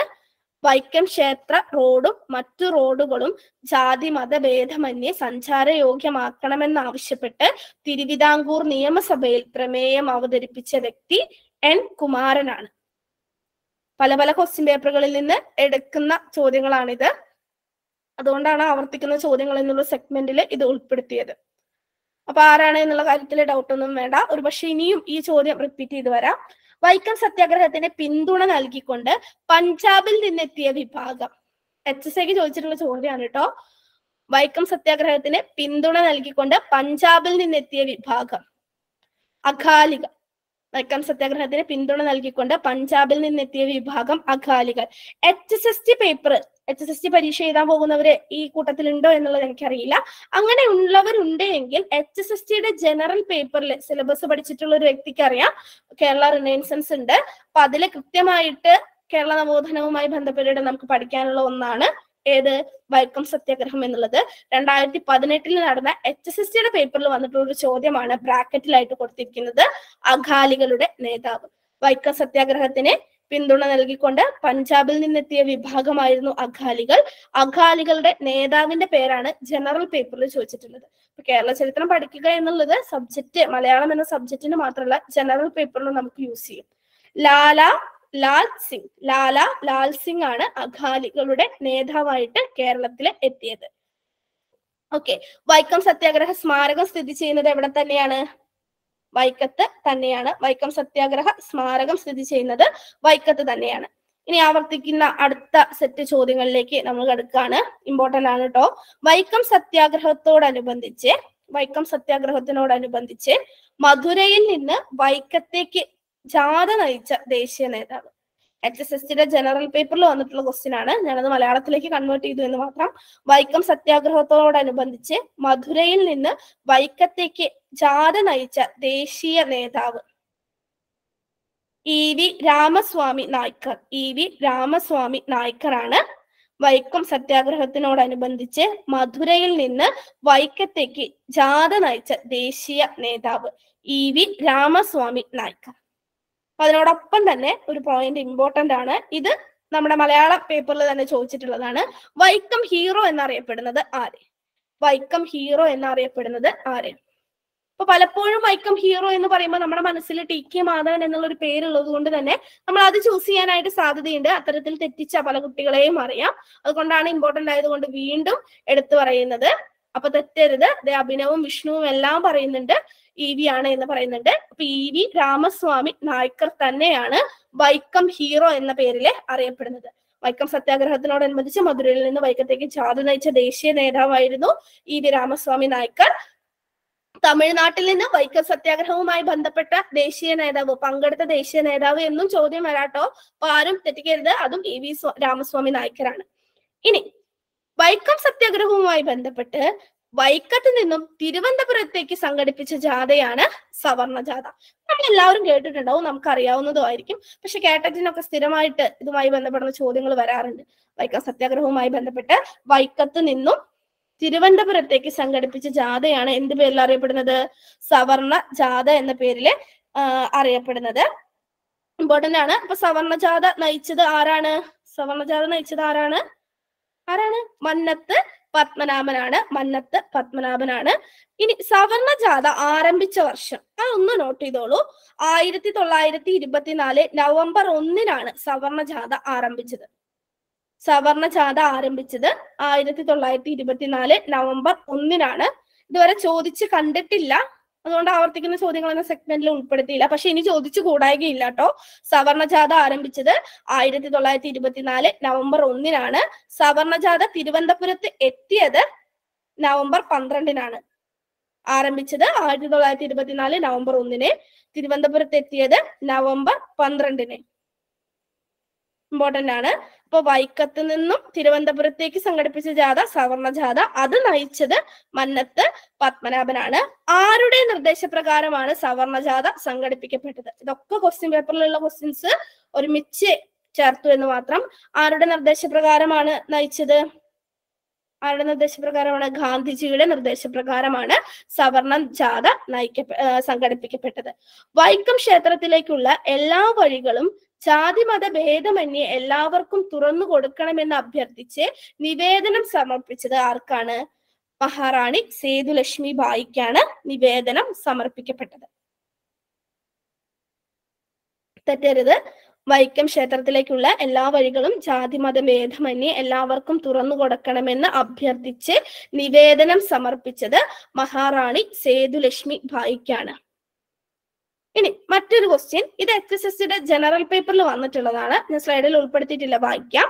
വൈക്കം സത്യാഗ്രഹത്തിന്റെ വിജയത്തെ സ്വാതന്ത്ര്യത്തിന്റെ അടിസ്ഥാന തത്വം എന്ന് വിശേഷിപ്പിച്ചത് ആർക്കെങ്കിലും അറിയോ? വൈക്കം സത്യാഗ്രഹത്തിന്റെ വിജയത്തെ ആരെങ്കിലും എഴുതുന്നുണ്ട് എഴുതിക്കോളൂ. വൈക്കം സത്യാഗ്രഹത്തിന്റെ വിജയത്തെ സ്വാതന്ത്ര്യത്തിന്റെ അടിസ്ഥാന തത്വം എന്ന് വിശേഷിപ്പിച്ചത് ആരാണ്? ആൻസർ അറിയാമോ? വിഷ്ണു ആൻസർ അറിയാമോ? ഗസ്സെങ്കിലും ചെയ്യൂ. വൈക്കം സത്യാഗ്രഹത്തിന്റെ വിജയത്തെ അഭിനവ്, വിഷ്ണു, ഫസാന, ബ്രിജിറ്റ്, ഹരിത, ജ്യോതി, ആരെങ്കിലും ഒക്കെ ഒന്ന് ആൻസർ പറഞ്ഞേ. വൈക്കം സത്യാഗ്രഹത്തിന്റെ വിജയത്തെ സ്വാതന്ത്ര്യത്തിന്റെ അടിസ്ഥാന തത്വം എന്ന് വിശേഷിപ്പിച്ചത് അറിയാമായിരുന്നു, മറന്നുപോയി. ഇയാളുടെ നിർദ്ദേശപ്രകാരമാണ് സവർണ ജാഥ സംഘടിപ്പിക്കപ്പെട്ടത്. ക്ലൂ തരാം, പിന്നെ പറയാലോ. ഗാന്ധിജി. യെസ്, ശരിയാണ്. അപ്പൊ ഇനി തെറ്റിക്കരുത് കേട്ടോ. വൈക്കം സത്യാഗ്രഹത്തിന്റെ വിജയത്തെ സ്വാതന്ത്ര്യത്തിന്റെ അടിസ്ഥാന തത്വം എന്ന് വിശേഷിപ്പിച്ചത് ഗാന്ധിജിയാണ്. ഇപ്പൊ വൈക്കം സത്യാഗ്രഹവുമായി ബന്ധപ്പെട്ടിട്ട് മലയാളം പേപ്പറുകളിലെ NET, SET, KTET, HSI, HSST ഇവയുടെ ജനറൽ പേപ്പറിലുള്ള കാര്യങ്ങൾ കൂടി നമ്മൾ ഉൾപ്പെടുത്തിയിട്ടുണ്ട്. ആവർത്തിക്കുന്ന ഒരുപാട് ചോദ്യങ്ങൾ പറഞ്ഞു കഴിഞ്ഞു. അപ്പൊ വൈക്കം സത്യാഗ്രഹവുമായിട്ട് ബന്ധപ്പെട്ട എല്ലാ കാര്യങ്ങളും, എക്സാം ഓറിയന്റഡ് ആയിട്ടുള്ള എല്ലാ കാര്യങ്ങളും നമ്മളിവിടെ ഉൾപ്പെടുത്തിയിട്ടുണ്ട്. പിന്നെ അതുമായി ബന്ധപ്പെടുന്ന ചോദ്യങ്ങൾ ആരും തെറ്റിക്കില്ല എന്ന് ഞാൻ വിചാരിക്കുന്നു. നിങ്ങളും തെറ്റിക്കില്ല എന്നുള്ളത് തോന്നുന്നു. ഇനി അടുത്തത് നോക്കാം. തൊടീക്കളം ക്ഷേത്രം ഏത് കലാരൂപവുമായി ബന്ധപ്പെട്ടിരിക്കുന്നു? ഇതൊക്കെ നമ്മുടെ ക്വസ്റ്റ്യൻ പേപ്പറിൽ വന്നിട്ടുള്ള ചോദ്യങ്ങളാണ്. തൊടീക്കളം ക്ഷേത്രം ഏത് കലാരൂപവുമായിട്ട് ബന്ധപ്പെട്ടിരിക്കുന്നു? അഷ്നയാണ് കേട്ടോ ആദ്യം ആൻസർ പറഞ്ഞത്, ഓപ്ഷൻ എ എന്ന്. ആരതിയും അഭിനവും ഹരിതയും ഷിജിയും എല്ലാം തന്നെ ഓപ്ഷൻ എ എന്ന് പറയുന്നുണ്ട്. തൊടീക്കളം ക്ഷേത്രം, ഇതുമായി ബന്ധപ്പെടുന്ന ക്വസ്റ്റ്യൻസ് HSAയുടെ പേപ്പറിലും HSSTയുടെ പേപ്പറിലും കാണുന്നുണ്ട്. അതുകൊണ്ടാണ് ഈ ഒരു ക്വസ്റ്റ്യൻ ഇത് ആ ക്വസ്റ്റ്യൻ പേപ്പറിൽ നിന്ന് തന്നെ എടുത്തിട്ടുള്ളതാണ്. നെറ്റ് സെറ്റിന്റെ പേപ്പറല്ല, HSA HSSTയുടെ ക്വസ്റ്റ്യൻ പേപ്പറിൽ നിന്ന് എടുത്തിട്ടുള്ളതാണ്. തൊടീക്കളം ക്ഷേത്രം ഏത് കലാരൂപവുമായി ബന്ധപ്പെടുന്നു? വിഷ്ണു ചുമർ ചിത്രകല എന്ന് തന്നെ ടൈപ്പ് ചെയ്തിട്ടുണ്ട്. ബ്രിജിറ്റ്, ഷിജി എല്ലാവരും ഓപ്ഷൻ എ ആണ് പറയുന്നത്. ആർക്കെങ്കിലും വേറെ ഏതെങ്കിലും ഓപ്ഷൻസ് പറയാനുണ്ടോ? Option B, C, D. Okay, നമുക്ക് ആൻസർ നോക്കാം കേട്ടോ. ഏതാണ് ആൻസർ? ഓപ്ഷൻ എ ആണ് ചുമർ ചിത്രം. തൊടീക്കളം ക്ഷേത്രം ഏത് കലാരൂപവുമായി ബന്ധപ്പെട്ടിരിക്കുന്നു? ഏതാണ്? ചുമർ ചിത്രം. അപ്പൊ തൊടീക്കളം ക്ഷേത്രം ഇമ്പോർട്ടന്റ് ആണ്, പലപ്പോഴും ചോദിച്ച് കാണുന്നുണ്ട്. തൊടീക്കളം ശിവക്ഷേത്രമാണ്. ആ കാര്യങ്ങൾക്കൊന്നും നമ്മൾ പ്രാധാന്യം കൊടുക്കണ്ട. എക്സാം ഓറിയന്റഡ് ആയിട്ടുള്ള പോയിന്റുകൾ മാത്രം ഉൾപ്പെടുത്തിയിരിക്കുന്നു. കണ്ണൂർ ജില്ലയിൽ ചിറ്റാരിപ്പറമ്പ് ഗ്രാമപഞ്ചായത്തിൽ സ്ഥിതി ചെയ്യുന്ന ഒരു ക്ഷേത്രമാണ് തൊടീക്കളം ശിവക്ഷേത്രം. അതെവിടെയാണ് എന്നറിയുന്നതിന് വേണ്ടി മാത്രം പറഞ്ഞു എന്ന് മാത്രം. ദേവിക, ഇപ്പോ തൊടീക്കളം ക്ഷേത്രം എന്തുമായി ബന്ധപ്പെടുന്നു എന്നുള്ളത് ദേവികയ്ക്ക് മനസ്സിലായിട്ടുണ്ട് എന്ന് ഞാൻ വിചാരിക്കുന്നു. തൊടീക്കളം ശിവക്ഷേത്രം ചുമർ ചിത്രരചനയുമായിട്ട് ബന്ധപ്പെടുന്നതാണ്. കണ്ണൂർ ജില്ലയിലെ ചിറ്റാരിപ്പറമ്പ് ഗ്രാമപഞ്ചായത്തിൽ സ്ഥിതി ചെയ്യുന്ന ക്ഷേത്രമാണ്. അത് അത്ര ഇമ്പോർട്ടന്റ് ആയിട്ടുള്ള പോയിന്റ് അല്ല, പക്ഷെ ഇത് എവിടെയാണ് എന്നത് അറിയാൻ വേണ്ടി പറഞ്ഞു എന്ന് മാത്രം. ചുമർ ചിത്രകല കൊണ്ട് പ്രശസ്തമാണ് ഈ ആരാധനാലയം. ചുമർ എന്നും ചുവർ എന്നും കാണുന്നുണ്ട്. ചുവർ എന്നുള്ളതാണ് ശരിയായിട്ടുള്ള പദം. പലപ്പോഴും ചുമർ എന്നും ഉപയോഗിച്ച് കാണുന്നത് കൊണ്ട് കൺഫ്യൂഷൻ ഉണ്ടാക്കാതിരിക്കാൻ വേണ്ടി പ്രയോഗിച്ചു എന്ന് മാത്രം. ഇവിടുത്തെ ചുമർ ചിത്രങ്ങൾ ജൈവ ചായക്കൂട്ടുകൾ ഉപയോഗിച്ച് വരച്ചതാണ്. ഇവിടുത്തെ ചുമർ ചിത്രങ്ങൾ ജൈവ ചായക്കൂട്ടുകൾ ഉപയോഗിച്ച് വരച്ചതാണ്. അപ്പൊ ഈ കാര്യങ്ങൾ ഞാൻ സോഴ്സ് ആയിട്ട് എടുത്തിരിക്കുന്നത് കേരള ഫോക്ലോർ അക്കാദമിയുടെ സൈറ്റിൽ നിന്നാണ് കേട്ടോ. അവിടെ നിന്നാണ് എനിക്ക് ഈ കണ്ടന്റ് കിട്ടിയിട്ടുള്ളത്. അപ്പൊ ചുമർ ചിത്രകല കൊണ്ട് പ്രസക്തമാണ് ഈ ആരാധനാലയം. അപ്പൊ നിങ്ങൾക്കൊന്ന് ജസ്റ്റ് ഗൂഗിൾ ചെയ്ത് നോക്കാം. ഈ ക്ഷേത്രത്തിന്റെ കിഴക്ക്, പടിഞ്ഞാറ്, വടക്ക് തുടങ്ങിയ ഭാഗങ്ങളിലെല്ലാം തന്നെ ധാരാളം ചുമർ ചിത്രങ്ങൾ നമുക്ക് കാണാനായിട്ട് സാധിക്കും. ഇനി അടുത്ത ഇമ്പോർട്ടന്റ്, എക്സാം ഓറിയന്റഡ് ആയിട്ടുള്ള ഇമ്പോർട്ടന്റ് ഈ ചുവർ ചിത്രങ്ങളുടെ പ്രത്യേകതയാണ്. വീരരസത്തിന് പ്രാധാന്യം നൽകിയിട്ടുള്ളവയാണ് തൊടീക്കളം ചിത്രങ്ങൾ. ഇത് ക്വസ്റ്റ്യൻ ആയിട്ട് വന്നതാണ്. തൊടീക്കളം ചിത്രങ്ങളുടെ പ്രത്യേകതകൾ എന്താണ്? വീരരസത്തിന് പ്രാധാന്യം നൽകിയിട്ടുള്ളവയാണ് ഏത്? തൊടീക്കളം ചിത്രങ്ങൾ. യൂറോപ്യൻ സ്വാധീനം കാണാനില്ലാത്തവയാണ് തൊടീക്കളം ചിത്രങ്ങൾ. 2 പോയിന്റും ഇമ്പോർട്ടന്റ് ആണ്. റിപ്പീറ്റഡ് ചെയ്തിട്ട് ക്വസ്റ്റ്യൻസ് വന്നിട്ടുണ്ട്. വീരരസത്തിന് പ്രാധാന്യം നൽകിയിട്ടുള്ളവയാണ് തൊടീക്കളം ചിത്രങ്ങൾ. യൂറോപ്യൻ സ്വാധീനം കാണാനില്ലാത്തവയാണ് തൊടീക്കളം ചിത്രങ്ങൾ. ക്ലിയർ ആയി എന്ന് വിചാരിക്കുന്നു. ഇനി ഏതെങ്കിലും സ്ലൈഡ് നിങ്ങൾക്ക് റിപ്പീറ്റ് ചെയ്ത് കാണിക്കണമെങ്കിൽ ഒന്ന് പറയാം. 12ന്റെ വിശദീകരണം ഒന്ന് കാണിച്ചു തരാം. 12ാമത്തെ ക്വസ്റ്റ്യന്റെ ആണോ? അതെ. ഒരു മിനിറ്റ്, ഇപ്പൊ കാണിക്കാവേ.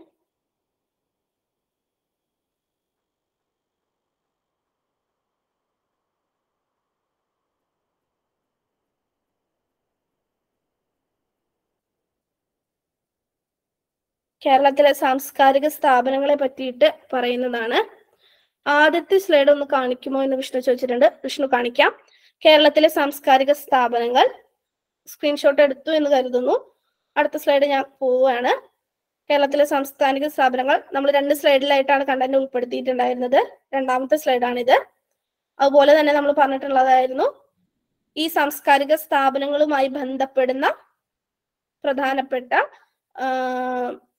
ഓരോ പ്രസിദ്ധീകരണങ്ങൾ, അതായത് ഈ സ്ഥാപനങ്ങൾ പ്രസിദ്ധീകരിക്കുന്ന പ്രസിദ്ധീകരണങ്ങൾ. ക്ലിയർ ആയി എന്ന് വിചാരിക്കുന്നു. ജ്യോതിഷ് സാറേ, നമ്മുടെ ടെലഗ്രാം ചാനലിന്റെ ലിങ്ക് കൂടി ഒന്ന് ചാറ്റ് ബോക്സിൽ ഇടണേ. ആദ്യത്തെ സ്ലൈഡ് കാണിക്കുമോ എന്ന് വിഷ്ണു ചോദിച്ചിട്ടുണ്ട്. വിഷ്ണു, ക്വസ്റ്റ്യൻ നമ്പർ എത്രയാ? ഫസ്റ്റ് ക്വസ്റ്റ്യന്റെ ആണോ?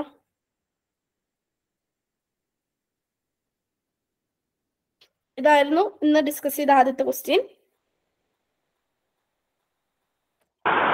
17ാമത്തെ ക്വസ്റ്റ്യൻ ഇപ്പൊ കാണിക്കാട്ടോ ഷിജി. വിഷ്ണുവിന് കിട്ടി എന്ന് ഞാൻ വിചാരിക്കുന്നു.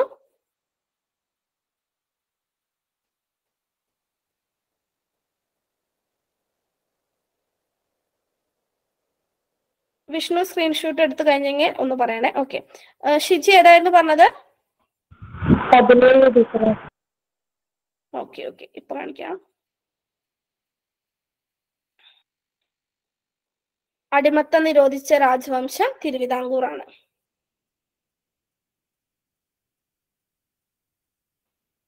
ക്ലിയർ അല്ലേ? ഇനി ആർക്കെങ്കിലും ഏതെങ്കിലും സ്ലൈഡ് വേണമെങ്കിൽ ഞാൻ കാണിക്കാം കേട്ടോ. ഷിജിക്കും ക്ലിയർ ആയി എന്ന് തോന്നുന്നു. അപ്പൊ ഇന്നത്തെ ക്ലാസ് എല്ലാവർക്കും ഹെൽപ്ഫുൾ ആയിരുന്നില്ലേ? നമ്മുടെ ചാറ്റ് ബോക്സിൽ നമ്മുടെ ടെലഗ്രാം ചാനലിന്റെ ലിങ്ക് ചേർത്തിട്ടുണ്ട്. അപ്പൊ നമ്മുടെ IPLUSമായി ബന്ധപ്പെട്ടിട്ട് മലയാളം സബ്ജക്റ്റുമായി ബന്ധപ്പെടുന്ന വീഡിയോകള്, പ്രധാനപ്പെട്ട വിവരങ്ങള്, ചോദ്യങ്ങൾ ഡിസ്കസ് ചെയ്യുക എന്നുള്ളത് കോമ്പറ്റേറ്റീവ് എക്സാമുകളെ സംബന്ധിച്ച് വളരെ പ്രാധാന്യം അർഹിക്കുന്ന ഒരു കാര്യം തന്നെയാണ്. നിരന്തരമായിട്ട് നമ്മൾ ഓരോ ടോപ്പിക്കുമായി നമ്മൾ പല ക്വസ്റ്റ്യൻസ് ഇടകലർത്തി ഇടുകയല്ല ചെയ്യുന്നത്. ഒരാഴ്ച അല്ലെങ്കിൽ പ്രധാനപ്പെട്ട 3-4 ദിവസമോ ഒരൊറ്റ ടോപ്പിക്കുമായി ബന്ധപ്പെടുന്ന ധാരാളം ചോദ്യങ്ങൾ, ഒരു ടോപ്പിക്കുമായി ബന്ധപ്പെടുന്ന 30-ലധികം ചോദ്യങ്ങൾ ഡിസ്കസ് ചെയ്യുക എന്ന ലക്ഷ്യത്തോടു കൂടിയിട്ടാണ് നമ്മൾ ടെലഗ്രാം ചാനൽ തുടങ്ങിയിട്ടുള്ളത്. എല്ലാ ദിവസവും 5-5 ക്വസ്റ്റ്യൻസ്, ചില ദിവസങ്ങളിൽ 5-ലധികം ക്വസ്റ്റ്യൻസും വരാറുണ്ട്. അപ്പൊ കൃത്യമായിട്ട് നിങ്ങളത് ആക്കാനായിട്ട് നോക്കുക. ചാനൽ ലിങ്കിൽ കയറിയിട്ട് ക്വസ്റ്റ്യൻസ് ആൻസർ ചെയ്യാനായിട്ട് നോക്കുക. കൂടുതൽ ടോപ്പിക്സ് ആഡ് ചെയ്യുമോ? തീർച്ചയായിട്ടും ഡിൻസി ആഡ് ചെയ്യും. ഒരുപാട് പേര് താങ്ക്സ് പറയുന്നുണ്ട്, നല്ല ക്ലാസ് ആണെന്ന് പറയുന്നുണ്ട്. Okay Vishnu, thank you. അപ്പോൾ നമ്മൾ കേരള ചരിത്രത്തിന്റെ ക്ലാസ്സുകൾ ഇനിയും തുടരുന്നതായിരിക്കും. അപ്പൊ ഇന്ന് ക്ലാസ്സിൽ സഹകരിച്ച എല്ലാ പ്രിയപ്പെട്ട ലേണേഴ്സിനും താങ്ക് യു. Good night. എല്ലാവർക്കും വിജയാശംസകൾ കൂടി നേരുന്നു. Thank you. അപ്പൊ ഇന്നത്തെ ക്ലാസ് നമ്മൾ അവസാനിപ്പിക്കുകയാണ്.